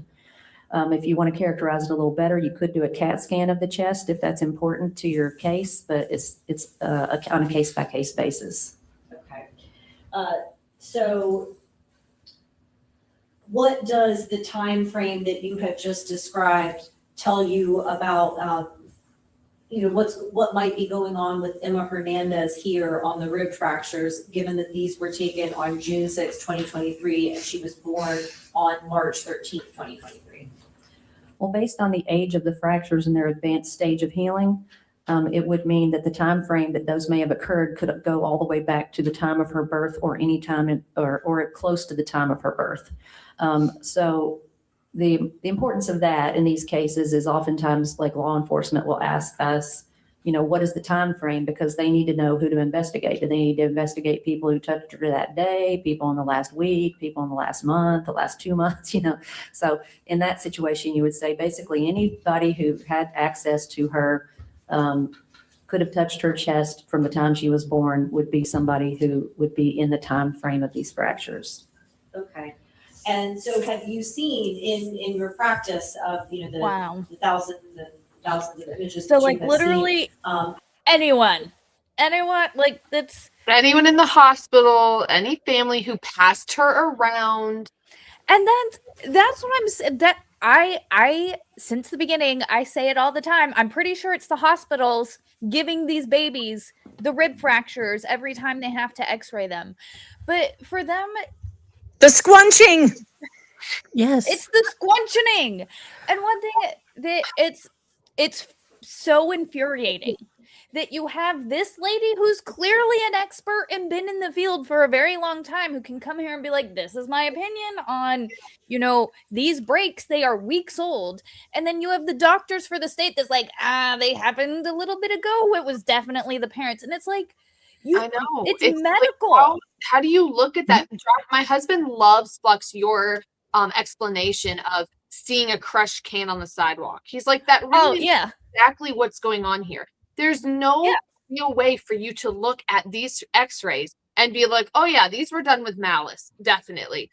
Exactly. Like, especially when there's no bruising. If you bring a baby in, or let's say you bring your baby to a daycare and the daycare calls on the parents because this child looks neglected, this child has bruises, a bloody lip, a black eye, you see these things. Okay, then you actually have a little bit more evidence going that way, right? But in this case, you have no markings except what was behind her ear that Matt showed the doctors, and it was already gone by then. Mm-hmm. Like, how do you look at an x-ray and say, oh yeah, this is abuse? Definitely. It's just so bizarre to me that they're getting away with it. I don't get it. Especially when there's no paperwork that says, look, these rib fractures are in this. Their experts didn't cite to, peer-reviewed studies where, we've tested the squunch force of a child and we see these pattern of bruises in all of the bad cases. Squunch force 5. Yes. So it's maddening that they can presuppose all these things, but they don't have any science behind it. Yeah, it's really sad. And like, it is tearing families apart. Instead of looking at this baby and saying like, oh, good eye, mom, you noticed swelling in her leg. Well, look, here's why there's swelling in her leg. We need to figure out what was going on. And you can still do your investigating. You can still do the skeletal surveys in 2 weeks. You can still question the family, go do a house visit. You can still interrogate the parents if you want. You can still do all of that. That's why when people ask me, are child abuse pediatricians evil, or are they just getting it wrong because they're being super cautious? Oh, they're evil. You will never tell me otherwise, because this is what they're doing without investigating. And it's just so gross. Yeah. Mm. Have you been involved in any cases of birth-related fractures or fractures related to handling received around the birth process and the hospitalization?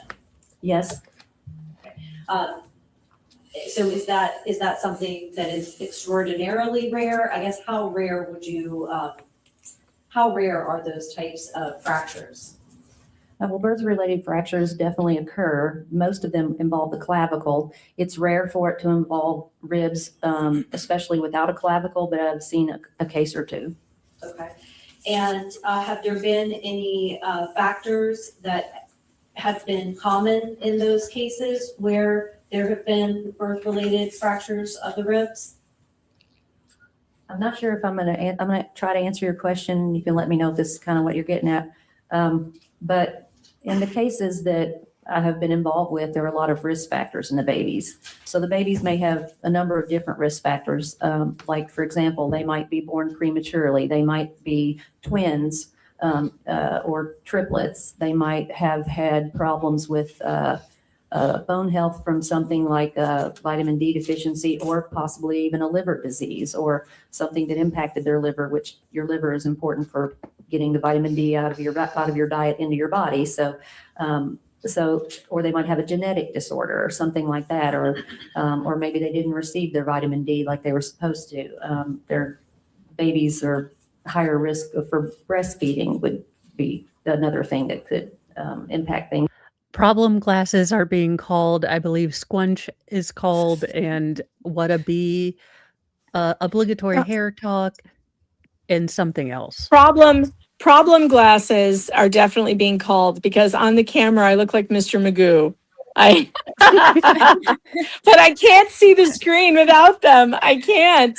So I have to wear them and I look like Mr. Magoo. So yes, problem glasses have been called. Oh gosh. And we got Flux Pet's cat because yeah. Echo joined. Yep. Apparently she wants to sit on my shoulder. She's like your pirate parrot Right? cat. Yeah. Yeah. Just perch there on the shoulder. So there's a long list of various things that can affect bone health, and also the mother's history is important too. So I don't know if I answered your question, but you can ask me more if you need to. Well, and I think that's perfect. So there are based on your training, experience, and education, there are a long list of factors that can affect bone health and make it more or less likely for an infant to suffer fractures in these situations. Is that fair to say? That's correct. Okay. So is there any other information that you were able to glean from these x-rays regarding whether or not these particular fractures are indicative of child abuse? Well, I think we'd probably want to continue through the rest of the bone surveys and the follow-up before we get to that. Because anytime you have something like this in a baby, the first thing we always want to do is we consider child abuse. And so they get the follow-up imaging and all that other stuff to try to see if they have risk factors, what happens, do they have more fractures on the follow-up, things like that. Okay, and let's keep on rolling through the imaging. Okay, so here you have included some images that were also taken on the June 6th scan, the things that would have been available to Dr. Messner when he made this diagnosis. What can you tell us about what we're seeing on images A and B here? If you could just scroll a little bit more, because the green arrow is cut off. Thank you. So what we're seeing here is this is a CAT scan of the head. It is now a routine part of our practice to create 3D images off of that. So I'm showing you on the left is just an axial slice, like if you just went through the head like so, like slicing bread, if the head were a loaf of bread. And then the 3D images are recreated by the computer. And then this is set up for a That's terrible. Yeah, maybe not the analogy we want to Yeah, use maybe when we're talking about don't. children's brains. Yeah. Let's not compare it to slicing bread. Slicing brains. Nope, don't like it. Wait, Flux, remember brain slicing was a big topic in Woodward v. Massachusetts. Yeah, it's always the brain slices.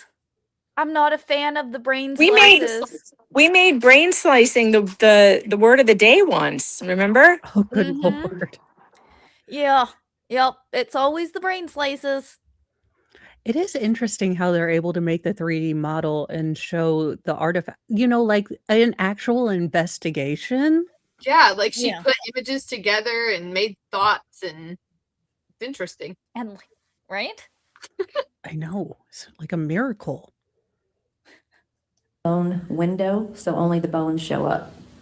And on this one, we see with the green arrow, there's an area of a little bit of what could be soft tissue swelling or skin thickening, but there's no fluid collection there to suggest there's an actual focal loculated blood collection or anything, but the scalp is a little thick in there, and it is something to get your attention.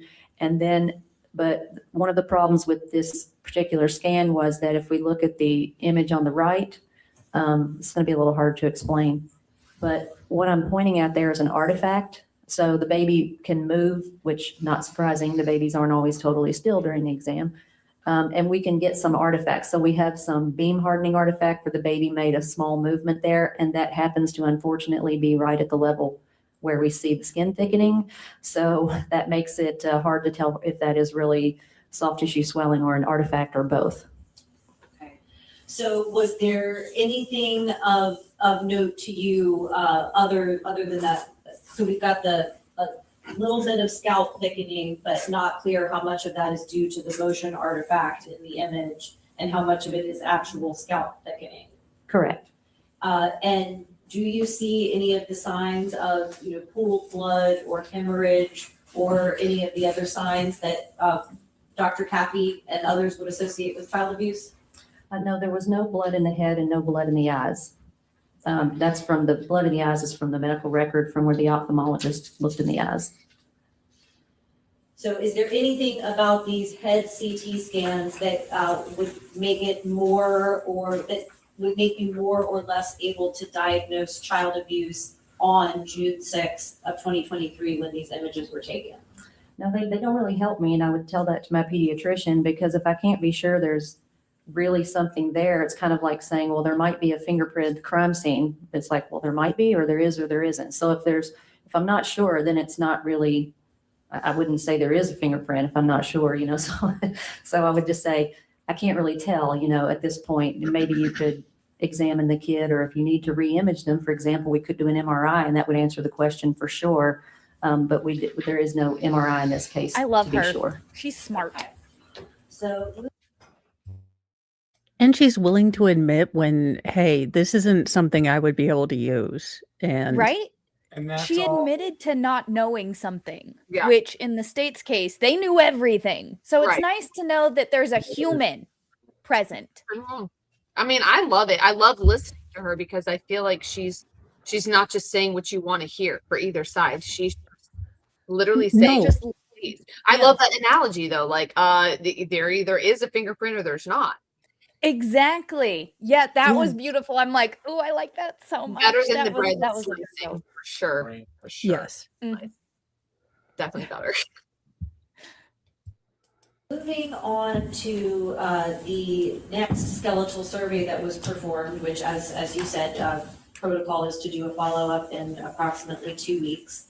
And so here we have some of the results from the June 23rd skeletal survey. Can you describe what we are seeing here in these images? So we have the same parts of the body that we showed you originally, and now we can see where the pink arrow is that area that was irregular is now more normal looking. The area where the green arrow is pointing to is now we can see, I think this is clear cut healing. So this was definitely really a fracture, that area we're worried about. So I don't know if you guys hopefully you can see that there's like the bone is surrounded by this thickened layer, which is healing. So now we know that's definitely healing. And then the one in the middle, the blue arrow, shows that same area of irregularity in the proximal tibia, but it does not show any healing. So the blue and the pink arrow do not show healing. And then the area in the first metatarsal in the foot looks similar to what it looked like before. So it remains suspicious, but not definite. Okay. So this, if I could say that back to you to make sure that we are understanding it, the bottom of the image in A does show clear signs of healing, indicating that the irregularity that was viewed on June 6th was actually some kind of fracture. Correct. But the irregularities at the top of the bones do not show that same pattern, which suggests to you that they were some other kind of irregularity other than a fracture. Well, it suggests that you don't know. You could have a fracture that's mostly healed, or you could have not had a fracture in the first place. It's just really hard to be sure. Okay, so it could be a fracture that is already healed at this point, or it could be some other bone. Yeah, I'm confused. So it's Schrodinger's fracture. It's Schrodinger's fracture. We've got two fractures on the same bone, allegedly, but the one on the bottom is healing. The one on the top is not showing signs of healing. So it might not have been a fracture in the first place. What kind of science is this? Yeah, That's what I'm questioning. Where are the peer-reviewed studies? Where is the science? Where is the math? Where is the physics where they're getting any of these conclusions from? I think not enough people are questioning it, and that has bothered me so bad. I don't know what we need to do to get a hold of the American Pediatric Board, but I feel like we need to get loud about it, because this is happening in so many states and we're just letting it. We're not doing anything. So it's just going to keep I think if happening. more people knew what's happening, but that's the real problem. People don't understand it even Right. until it happens to them. God, to hear her say it though is like, It's just so sad to me. Well, with as little certainty as these results seem to show, there should not be taking children away based on it. No. And sending parents to 80 years in prison for what now may not even be a fracture. No, and they're so lackadaisical. I think we all could agree that we don't want kiddos hurt. We don't want people who actually hurt babies to get away, but they don't even do the investigation. They just decide on it without realizing the gravity of what they're doing to families, or they do and they don't care. Or they don't care because it's for money. Yeah. I think they know and they don't. I think they get away with it so much it's working in their favor, right? Like it's working, so why stop? I agree with Matt. I think they know and they don't care. And I also think a lot of these people are on a power trip, as we've seen with Messner and Dr. Knox, etc. These people are on a power trip. They love it. They love being able to have complete authority over somebody else's life. Yeah, it's really, really sick.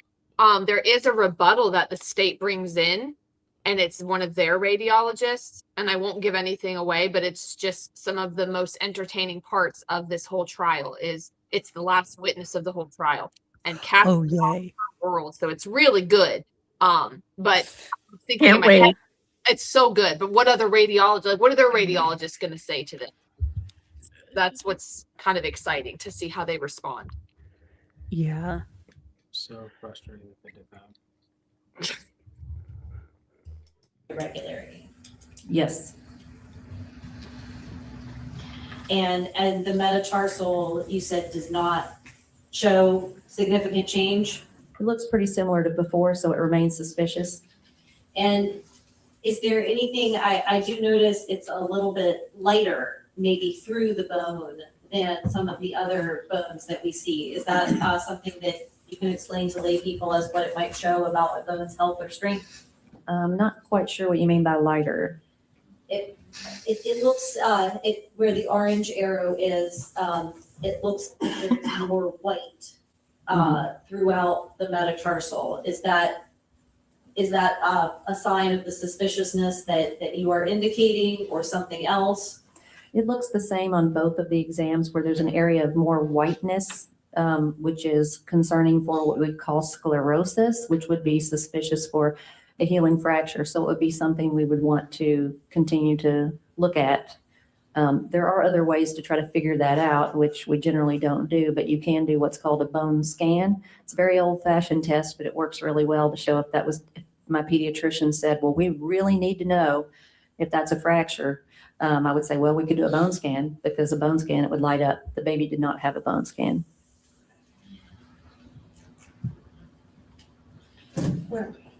So moving through your report, we've got the images of the ribs from the next part of the skeletal survey. Yes, what ma'am. can you tell us about these images? Well, those are the same ribs, and you can see now that on the image on the right, they still remain somewhat bulbous, but it's becoming, they're still in a very advanced phase of healing, and they're getting to where they're nearly healed. So this just confirms that they're old.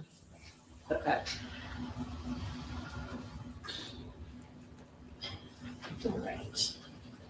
And then, so moving down to the next skeletal survey that Emma Hernandez had on July 10th, what can you tell us about these two images and the notes and analysis you have made? On this one, we can see that the proximal tibia looks normal. That area of irregularity is no longer there. And that for whatever reason, this area in the base of the first metatarsal just will not go away. It just remains sclerotic, even though, most of the other fractures are now gone, but it just stayed that way. So usually a fracture will, if it's really a fracture, that area will clear up and go away. So that's peculiar. Maybe it's just what her bone looks like in that area.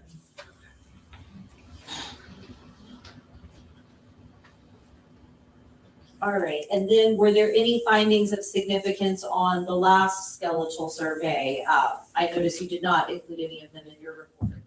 No, they were normal. It was basically normal, so I didn't include it. All right, so Having done this review and produced a report, do you believe that there are any additional tests or procedures that should have or that could have or should have been done on Emma Hernandez in order to make a determination of whether or not this was inflicted child abuse? The only thing that would have been recommended by the American College of Radiology guidelines would be the MRI of the brain and spine. It is recommended higher than the CAT scan as the most appropriate test in a child who does not have any neurological changes like her, but she did not get that. The only advantage of that would have been is if you had seen some kind of contusion on the brain, that would definitely take your suspicion of child abuse much higher. But she did not have any bleeding on the CAT scan, and that was not done. But other than that, nothing else would be specifically indicated. If you, at each case, if you're talking to your pediatricians and they say, well, what about these rib fractures? Can we date them any better? And you could say, well, we could do a chest CT and we could try to date them better if that helps you with your case. Or what about this weird, metatarsal? Can you tell us if that's really a fracture? As like I said, we could say, well, we could do a bone scan and that might answer the question. So they could decide to or to not to do those based on what their concerns were. And in your review of the medical records for Emma Hernandez, did you notice anything about her labs that drew your attention as concerning and possibly relevant to questions of bone health, strength, and what's going on with these irregularities and fractures you have observed?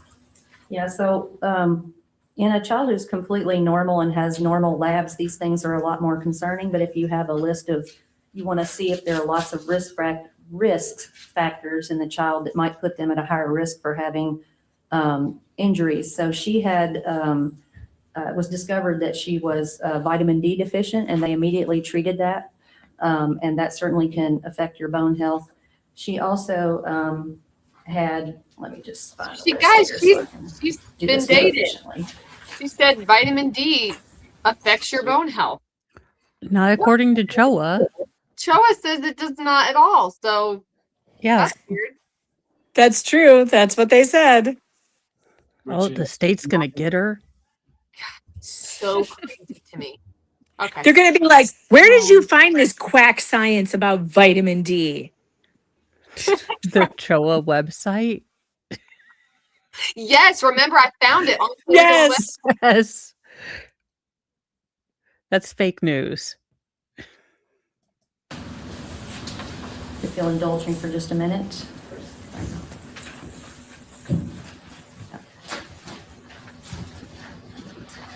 Her mom did not take the AAP, which is the American Academy of Pediatrics. Her mother did not take the American Academy of Pediatrics recommended dosage of vitamin D throughout her pregnancy. She was only taking 50% of that dosage based on what they recommend. And that the AAP recommends that you take that full dosage to avoid vitamin D deficiency, especially in newborns who are breastfed, because they worry that they'll have vitamin D deficiency later. She also was anemic in pregnancy, and that has been published as a risk factor for having abnormal bone health in newborns. And so that's recommended that that be monitored throughout pregnancy, and vitamin D levels be monitored in women who are pregnant in that environment. Her vitamin D was deficient based on the Institute of Medicine and Endocrine Society practice guidelines. And she was breastfed and did not receive the vitamin D supplementation after birth. It's recommended that all babies, as soon as they're born, receive vitamin D supplementation, but she did not receive that. So she had a number of things that might put her at higher risk. I'm also aware that, even though I'm certainly not a geneticist or a dentist, but I'm aware that she had some genetic abnormalities that might affect her bones, some rare genetic things, and then had aplastic teeth, which is actually aplastic teeth can be a sign of problems, certain genetic disorders. And I'll leave that to others to talk about. Okay. But the vitamin D deficiency that you mentioned is, I guess, first of all, do all prenatal vitamins have enough vitamin D in them to meet those guidelines? Actually, no. Everybody should be taking 2 prenatal vitamins every day to meet those guidelines instead of just 1. Okay. What? Most of them.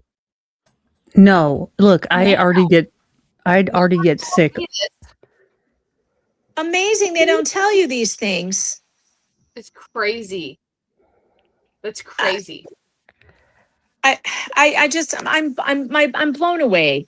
Nobody knows what we're supposed to be doing. That's the truth. The truth is none of these people have a clue what keeps us healthy. They just don't know. And one recommendation today is going to be different than the recommendation tomorrow and next week and the month after and the year after. So I don't want to hear the science is settled ever again. Yeah. No, but how many Flintstones chewable vitamins do you think that is? Like, that's probably like 30. 30 Flintstones. I mean, think about it. Yeah, we know we're deficient. Megan, don't fall out of that swing. I'm gonna. Oh Lord.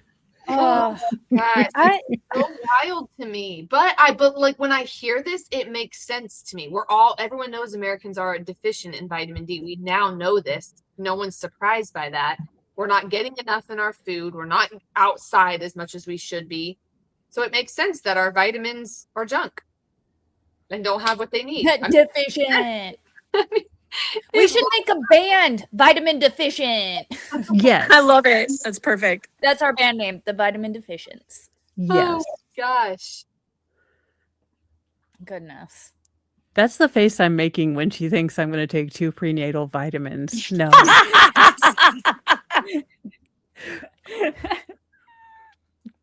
Don't. I shouldn't say all of them because I'm not an expert on what's available on the shelves of the stores, but a large number of them only have half of what's needed. And now, is there anything controversial about the notion that vitamin D deficiency is linked to both bone health and strength? I would say most of us know that vitamin D is important for our bone strength. I mean, we've all been drinking milk most of our lives, certainly commercials about that. But there is controversy on how much of a vitamin D deficiency can or cannot put you at risk for having a fracture when you're a baby. People will argue about that. Well, and so from your perspective of 30 years of pediatric radiology, do you have an opinion or perspective on whether the vitamin D deficiency that Emma Hernandez had was something that could have affected her bone health and quality? Well, I think it's obvious that people were concerned about that because they immediately treated her vitamin D deficiency. And in my 30 years of experience working with the pediatricians I've worked with, they run the test to look for vitamin D issues because they're concerned about that. Otherwise, they wouldn't run it. And so if I were talking to my pediatricians in this situation, if they asked me, I'd say, well, I can't tell you that vitamin D caused this. I cannot do that. But I can tell you you're better off not being vitamin D deficient. You're not, it's going to, because if you are, you're going to be at potentially more risk. But can I make babies vitamin D deficient and then study them? No, that's never been done. So we can't make them vitamin D deficient and then see. Wait, limiting factors on science with babies? How is this a new thing? All of a sudden, they can't do the abuse anymore. Yeah. Right? I'm glad that they're not allowed to make a baby vitamin D deficient. I'm glad for that. Yeah. Well, we have enough babies now that have gone through this medical kidnapping where we actually could do the test, in my opinion. Well, that's very true. That's true. what really bothers me too. If you are, a pediatrician and you're seeing all of these vitamin D deficiencies, you're seeing broken bones. Yeah, why wouldn't you look at what is it about? Is it our population? Is it our food? Why are we getting all of this vitamin D deficiency? But instead it's easier to just say, oh, well, it could be the parents. I mean, why couldn't Mesner and Verena Brown, why can't they be heroes in this? Why couldn't they swoop in and say, whoa, your baby has some things going on. Let's look deep into this. Like, yeah, there's no money in that. You know what I mean? Like, it's so sad. It's so wrong. My little boy is getting really interested in herbs and plants and what they can do. So he's got this book and he's going through it. Did you know? And he'll tell me something. And he's like, why aren't we doing this? Like, why isn't the world doing this? He knows our family uses them. And I'm like, well, honey, there's no money in it. Like, plants are out there. There's no money in that. That's just not what the pharmaceutical company wants. They want us sick and unhealthy. And I don't think anyone will disagree with that. I think people know now that really is true. Yeah. Oh yeah, 100%. It's hard to. There's no money in curing stuff. No. There's no money in keeping families together.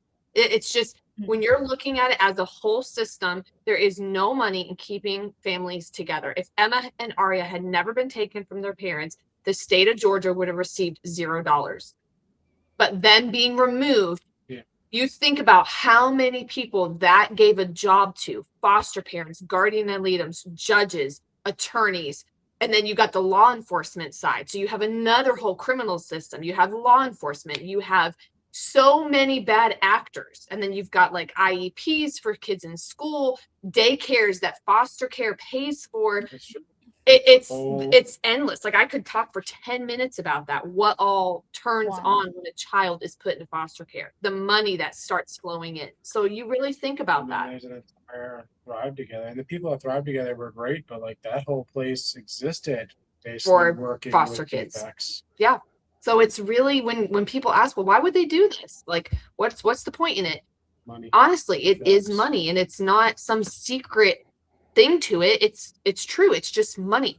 It's just the fact that if Emma had been taken care of and they would have run genetic testing, the state of Georgia would have got $0. Yeah.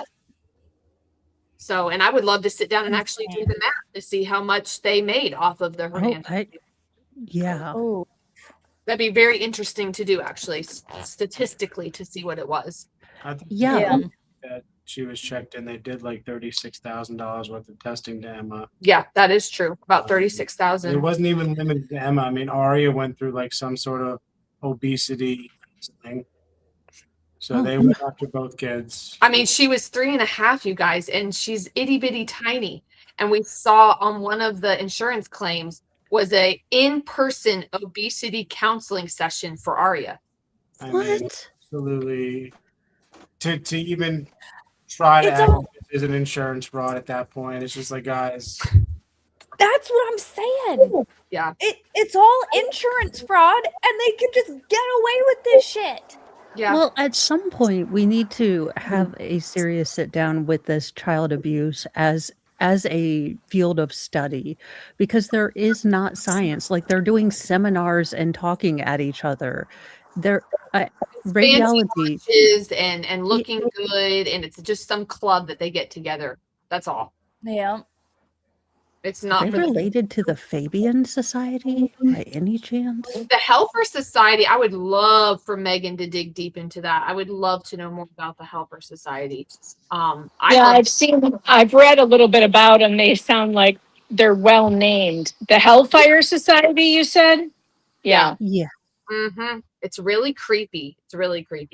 Hellfire? Yeah, Helper Society. Yeah. How many fractures they get, that would be unethical. But everybody would agree that having full amount of vitamin D is the best way to be. I hope that answered it. Okay.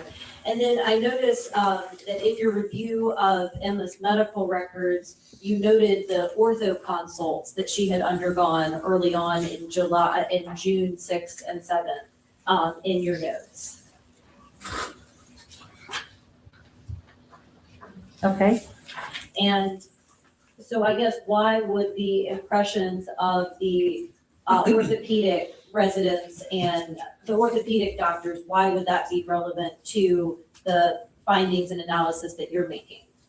Well, it's just the orthopedic doctors mentioned that the baby was breastfed, not on any vitamins, and had low vitamin D. Thus, they recommended vitamin D supplements at that time. Okay. All right.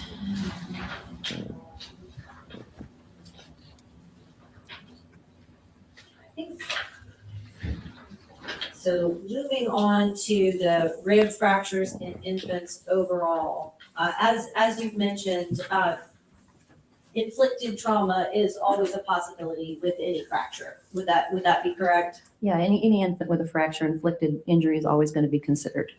Okay, and especially when it's an infant who is not capable of moving on their own.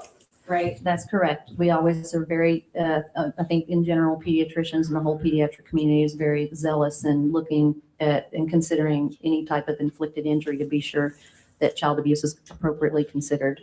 Okay. And so how, can you tell us a little bit about, how we know what you have testified to regarding the age of the healing rib fractures and what that tells us about when they might have occurred? Well, I think I talked about the rib fractures before, and that they're several weeks old, and it's pretty well established that periosteal reaction is going to indicate that they're several weeks to months old. The other fracture, like the one that showed up healing, not on the first skeletal survey, but later, once we see that healing, we can say that it's most likely at least 2 to 3 weeks or more of age. But unfortunately, classic metaphyseal lesions, dating them has not been reliable. So trying to say exactly when those occurred would be impossible. And how about the dating on the issues with her right leg, the irregularities and fractures there? That one is also a metaphyseal lesion. So the fact that there is healing indicates that it is at least 2 to 3 weeks or more, but you can't tell the age any better than that because it's that particular, there are 2 fractures you can't age, metaphyseal lesions and skull fractures. Did Emma have any skull fractures? No, ma'am, she did not. Did she have anything even approaching a skull fracture that might indicate someone had, recently struck her behind the ear? She did not have any skull fractures. Right. And then, so you mentioned, we talked a little bit earlier about some possible differential diagnoses for the rib fractures and the metaphyseal lesions. Can you go into a little bit more detail about what you would consider generally in such a case and what you would consider specifically in Emma Hernandez's case? Well, each fracture that you have has a differential and a possible mechanism, so you have to consider all the mechanisms that might be happening. So I think we already kind of talked about the rib fractures, but the metaphyseal fractures could certainly raise concern, or the possible metaphyseal lesions could raise concern for child abuse and should be considered, but they've also been reported in other situations. Like I said, in the mid-90s, we just said it's 100% child abuse, but now we know that they can occur with infection. You can actually have them after a normal delivery or a C-section. They've been reported. They've been reported after placement of IV lines or having to hold a child firmly during some kind of procedure, placing an IV or things like that. They have also been reported with vitamin D deficiency and rickets, as well as some rare genetic syndromes. And then is there, and so in your report, you've included a number of the research and literature on these subjects, right? I did include some references. I hope you're not going to quiz me on them because I haven't memorized every single one that I've read thousands over the years. Okay. Well, just, this is an area that you keep up with the literature on and pay attention to the literature and any additional information it might give you about what's going on with a child that you or one of your pediatricians are treating. Yes, this is very important because, things have changed, and they're always changing and we're always learning new things all the time. So what I would have testified to in court in the 90s is different from what I would testify to today. And that's on the basis of additional scientific information that has become available? Yes, ma'am. And is that also on the basis of additional experience and observation that you have had in your own career? Based on my education, training, experience, and the full body of literature that's available on the subject. Ooh, someone's phone's ringing in court. I thought we had that turned all the way down. I was like, what is my computer doing? I know. I was like, I have my phone on silent. How in the? Wait, what was that? A cell phone? That sounded like a Zoom. Yeah, because Catherine said something about sorry. Maybe it was to her computer. Yeah, something like that. Oops.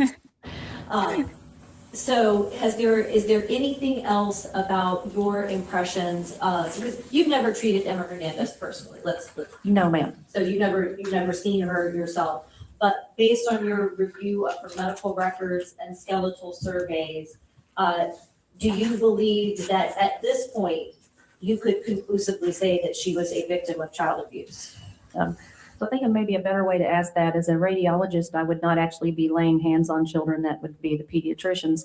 But since all the evidence in this case is radiological, meaning that the evidence of abuse was not blood in the eyes or bruising, like lots of bruising on the skin or whatever, that was mostly radiological. So oftentimes the pediatricians come and ask me, so what do you think? And I'm like, well, she's 2 months old. And some of these fractures could have overlapped with the time of birth. So does she have blood in the head, blood in the eyes? And they're like, no. I'd be like, well, does she have problems with any labs, or were there any issues with her labs? Well, she's vitamin D deficient, this kind of thing. And I'd be like, well, I don't know, this, you could consider child abuse, but you have to consider all those other things that have shown up in your evaluation as well, like the possibility of her bones not being as healthy as usual. So I would recommend to them that they keep looking for more evidence to clarify things. All right, well, I don't have any further questions for you at this time, doctor, and I believe other counsel and the will have a few for you. Yes, ma'am. Thank you.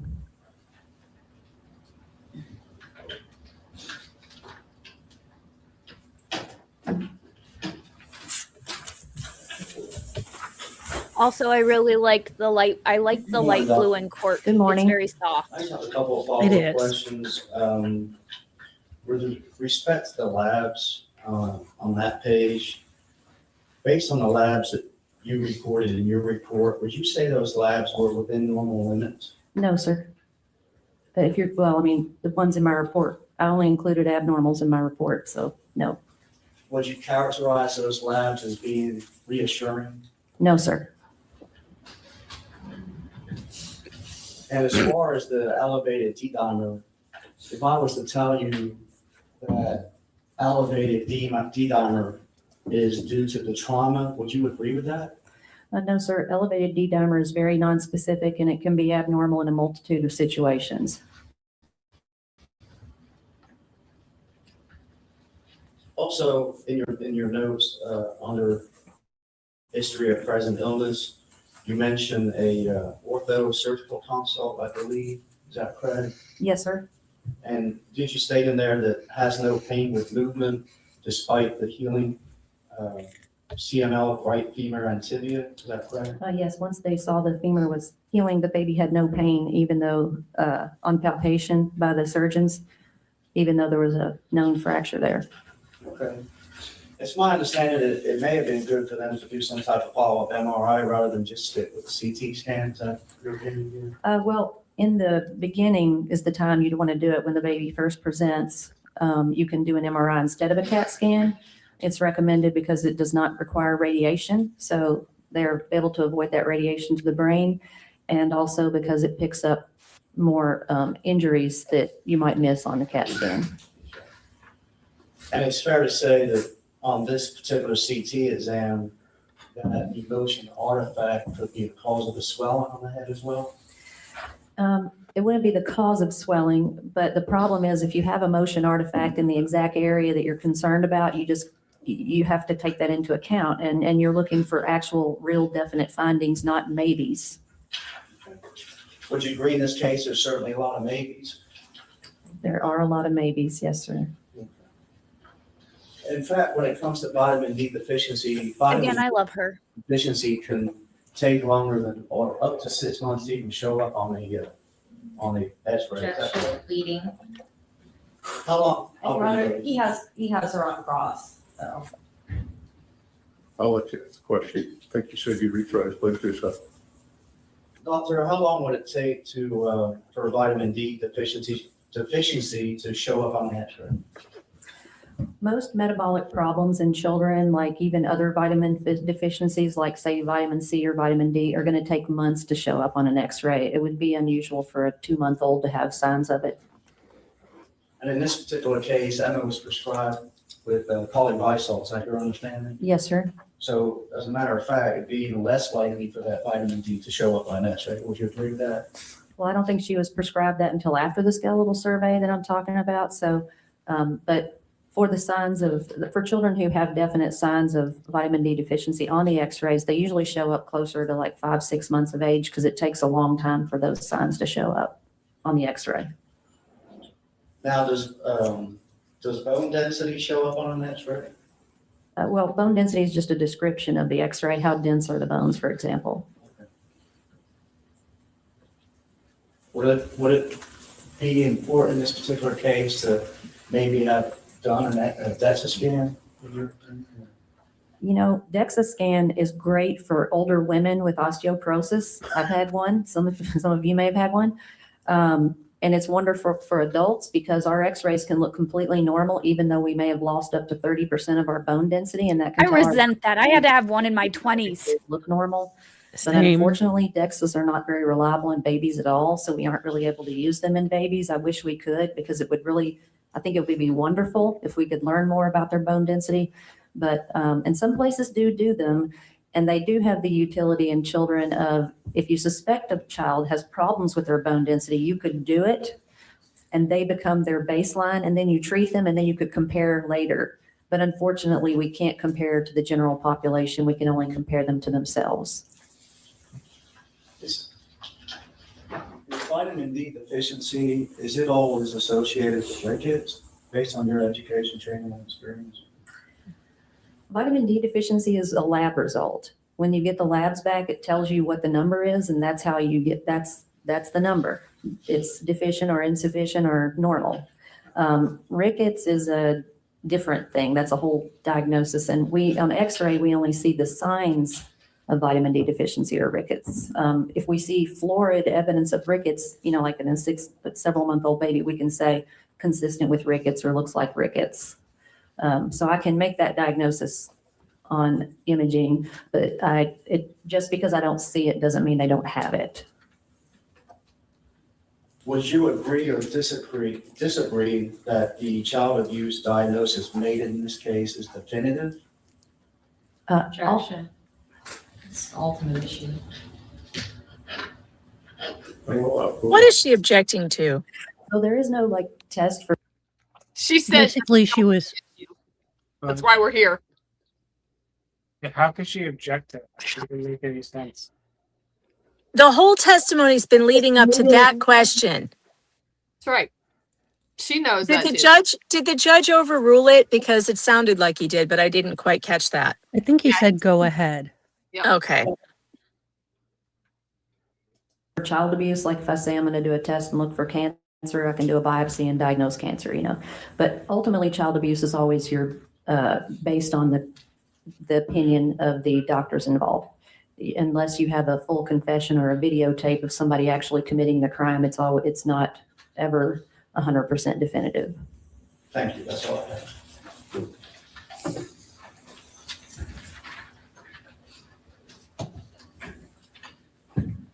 Good morning, Dr. Hutchison. Good morning.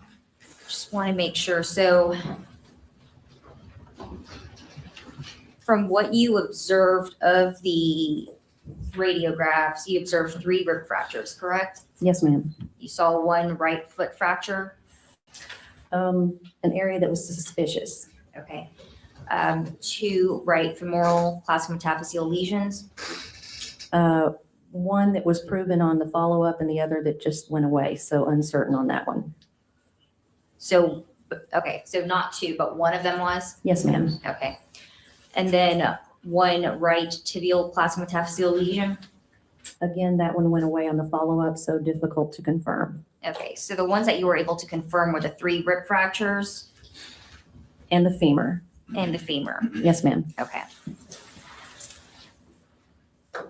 And then you talked about the scalp swelling and emotion artifact. X-rays are different from CT scans, correct? Yes, ma'am. The motion artifact was found on the CT scan, correct? Yes, ma'am. There was no motion artifact on the skeletal survey, correct? Not that I saw. Do you see head trauma in every case of child abuse? No, ma'am. Now, Why is she you also said standing that like you've that? seen a case or two with rib fractures as birth injuries, and you listed some of that. Sit or stand, lady. Like, Yeah, I don't like the kind of half, and she's done that with several witnesses, so I don't know if that's her general way. It is, you guys. Yes, it's how she stands. It's terrible. Again, Terrible, disrespectful. I was gonna say it feels disrespectful. It's lazy. You'll notice, remember, she never asked the judge if she can approach the witness. She just does it. Catherine and Steve always ask. You can't see it, but she never stands when the jury enters or exits the room. But the defense team does it, and Catherine points that out in closing. I mean, it's just nothing but disrespect and laziness. That whole hunchback thing my posture's terrible, but good grief, you're in the middle of court. Yeah, it just looks like you can't be bothered. Again, you guys are the ones saying you're the saviors of children. You're using this very morally high ground attitude, and then you don't even put effort in. Yeah, that's exactly right. And her hair looks crummy.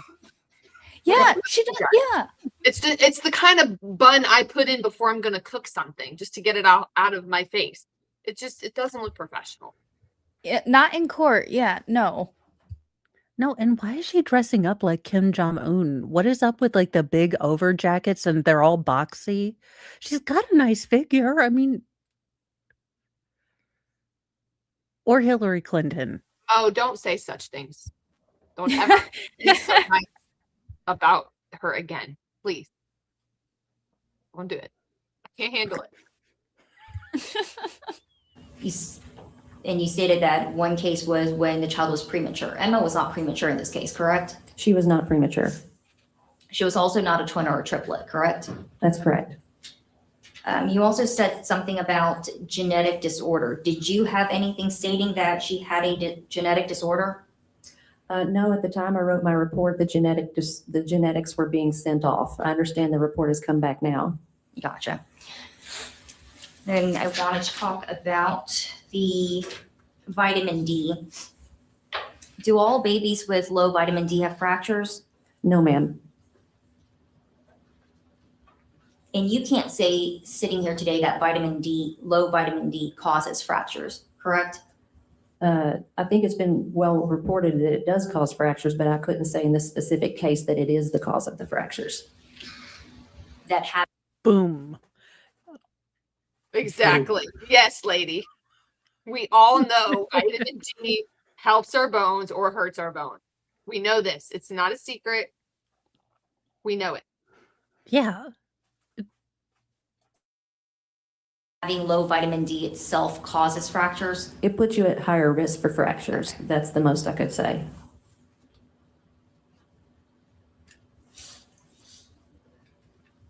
Emma's bone density appears to be normal in the radiographs, correct?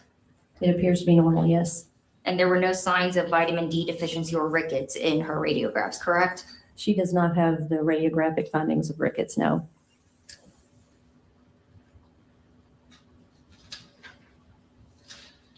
She also does not have the radiographical signs of having any sort of genetic disorder, correct? Not at this point, no.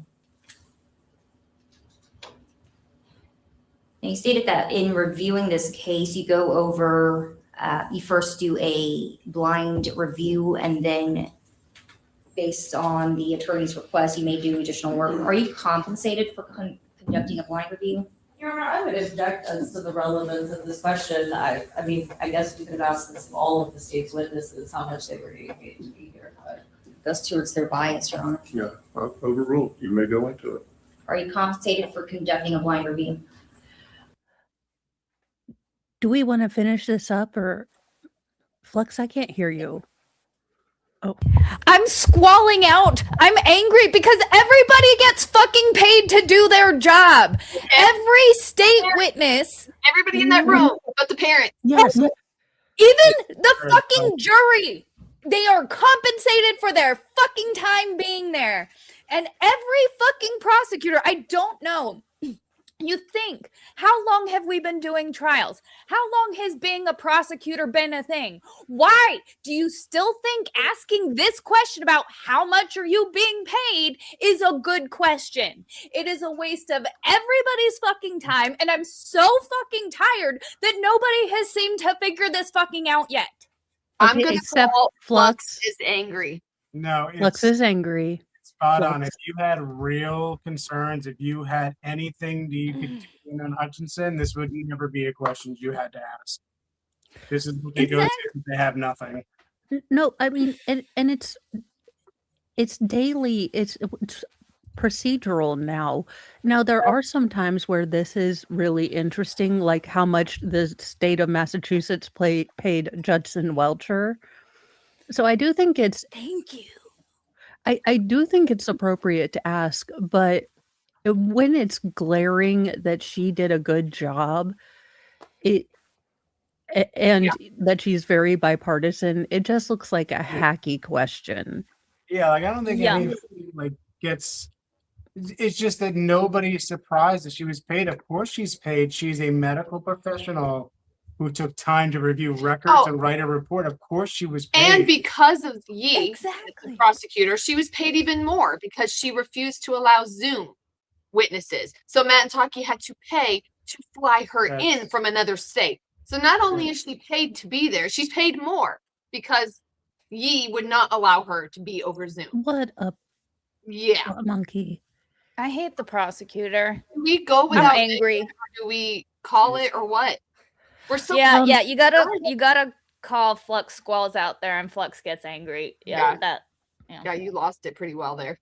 But it's a good point. It's like they're all paid. Verena Brown, Stephen Mezzer, they're all paid to be there. So what's your point? I mean, and if we want to talk about payment, how much does CHOA get paid by DCYF? I mean, we could go into payments if we'd like to get payment questions.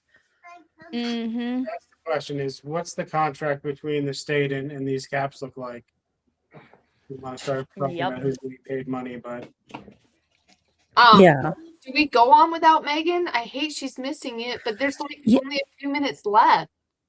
I feel like we should continue and get it done so we can go to the next witness, but I also feel torn. Well, and Megan's pulling unfucking real. Is Megan listening? Is she in the chat? Yeah, Megan's in the chat. She's listening. Does she give us permission just to keep going?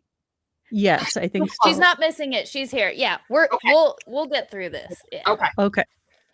I've always been compensated for every case I've ever testified in, whether I was at the Children's Hospital or here today. And are you compensated for doing additional work, such as reviewing the medical records and writing up this report? Yes. Just like when I was at the Children's Hospital, I would be paid to come to court today, so I was being compensated at that time. In this situation, I took a vacation day, so I am being paid to be here.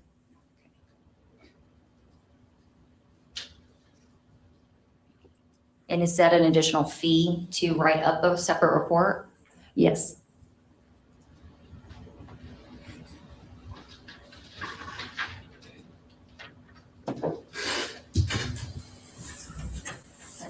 Thank you. You're welcome. Just briefly, so you did not have any genetic testing results back for Emma Hernandez at the time that you performed this report, correct? Yes, they were not back at the time the report was put in, but they were provided later. Okay, and you're receiving an hourly rate of compensation for the work that you do. Does that in any way impact your willingness to go on public record with your entire CV and professional career behind you and make an assessment to a jury? That's fine. I'm asking the question, Your Honor. She asked about 10 questions about compensation, making the clear implication. And I want to make it clear exactly how much the witness is putting on the line by putting her testimony before this process. Thank you, Your Honor. That was beautiful.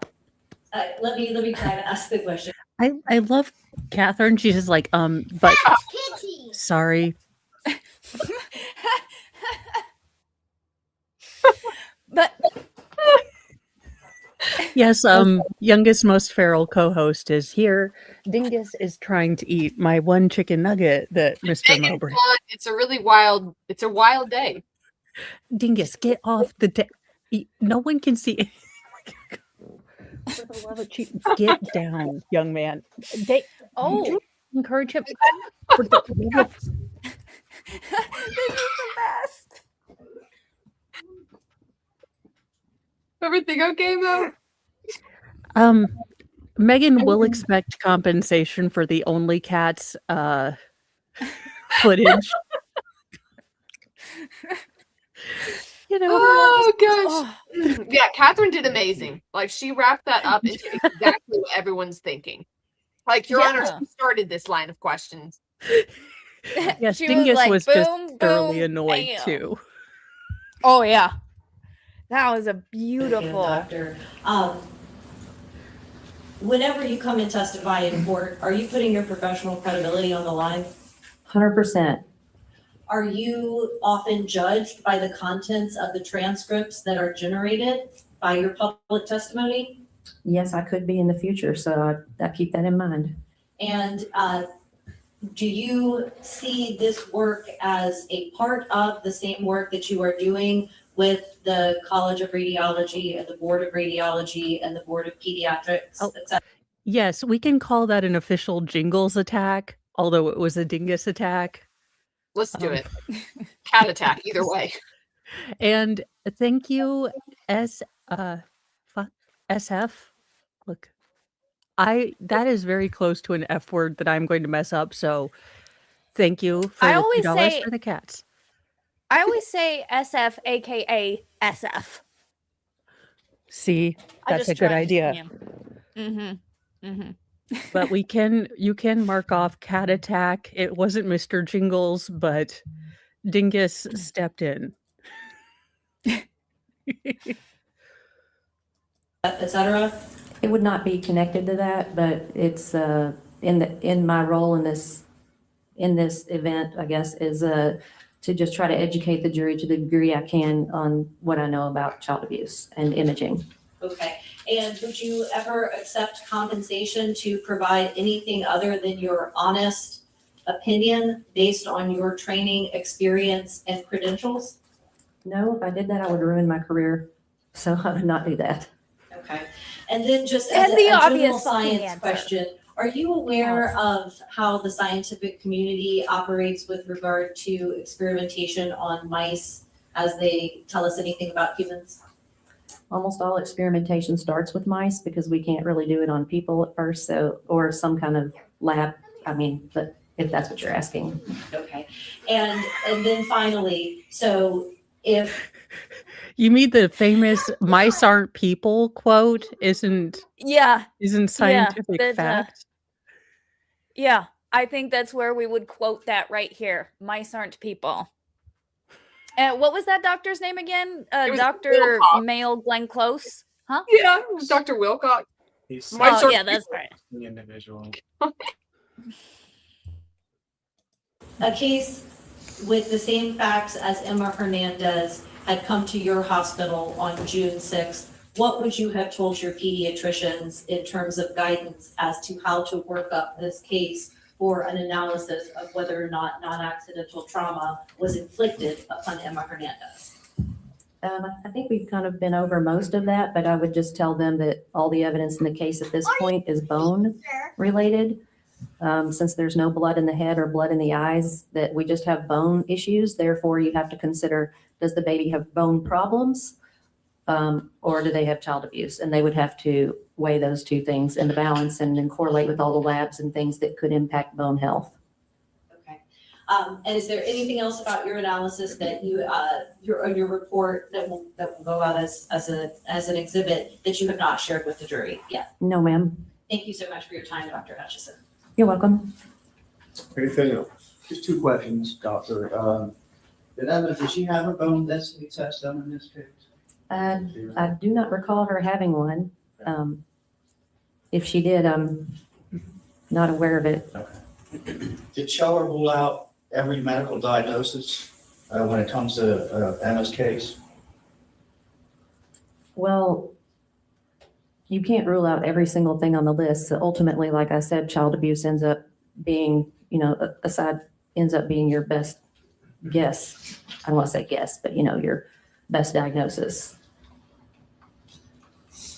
But given all the circumstances in this case, there would certainly be room for a differential diagnosis. Would you agree with that?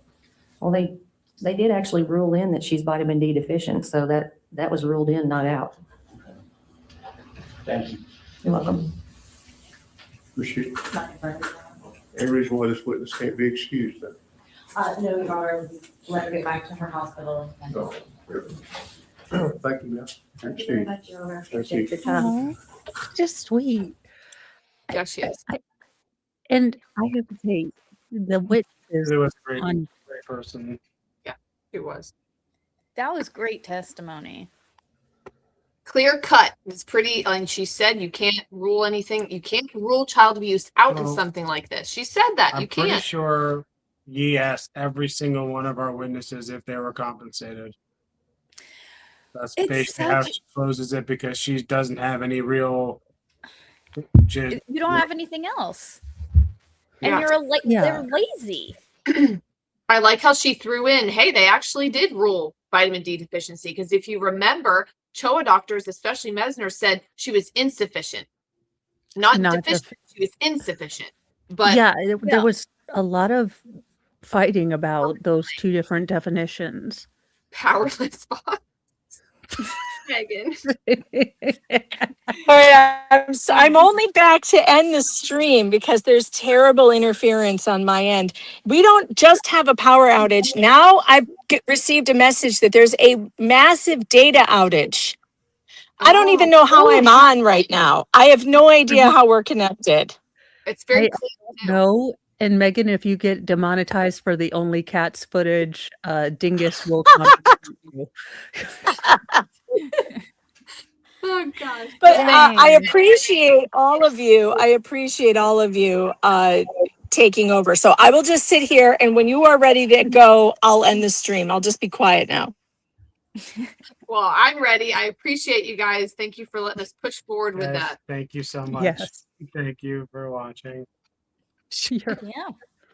That's about it from us, I think. Make sure to Yes. tune into Megan Fox tonight. Hopefully the power's Yeah, back. I'll be on with. Oh, there's a hummingbird. I just saw a hummingbird. We'll be on. I think I'll be on. Whose channel is it tonight? Is today Thursday or Wednesday? It's What Thursday. day It's is it? supposed to be your channel, right? No, it's Tugs on Thursday. Oh, Thursday is that's right. Tugs night. Last night was my night. Okay, so we'll be on with Tug tonight. If I have power, I don't know. But Charles, thanks for the 50. I'm going to take the kids out to dinner with that since we can't cook here. I appreciate that. I don't know if we missed any other super chats. Can you guys see? Because my screen's too small. I feel like there's SF sent something for the Yes. only cats. Yes, let me. We can't click it though. That's Yeah, we okay. can click it. So yes. I think that's the Wait, only I've one I got it- missed. Okay, I was about to say I've got it centered on my screen, but you can't see my screen, so This has been a real banger of a stream, and I really appreciate the panel for keeping it going. Matt Hernandez, thank you for being here. I come back anytime, please, because we love having you. Absolutely. Megan, I'm very happy appreciate to be you. here, guys. Thank you so much for what you're doing, spreading this awareness. So thank you. Not fun. I appreciate you so much. And E. Poindexter, thanks for the other 50 on Venmo. I see that just coming in. We're getting the good takeout tonight, kids. We're getting the good takeout. We're gonna get Chinese. With all the appetizers. All right. Anything you want, kids. someone's getting Anything you want. Yeah, good Chinese. All right, everybody, have a great rest of your day. See ya. Bye. Mr. Ponton, I believe you have a filter turned on in the video settings.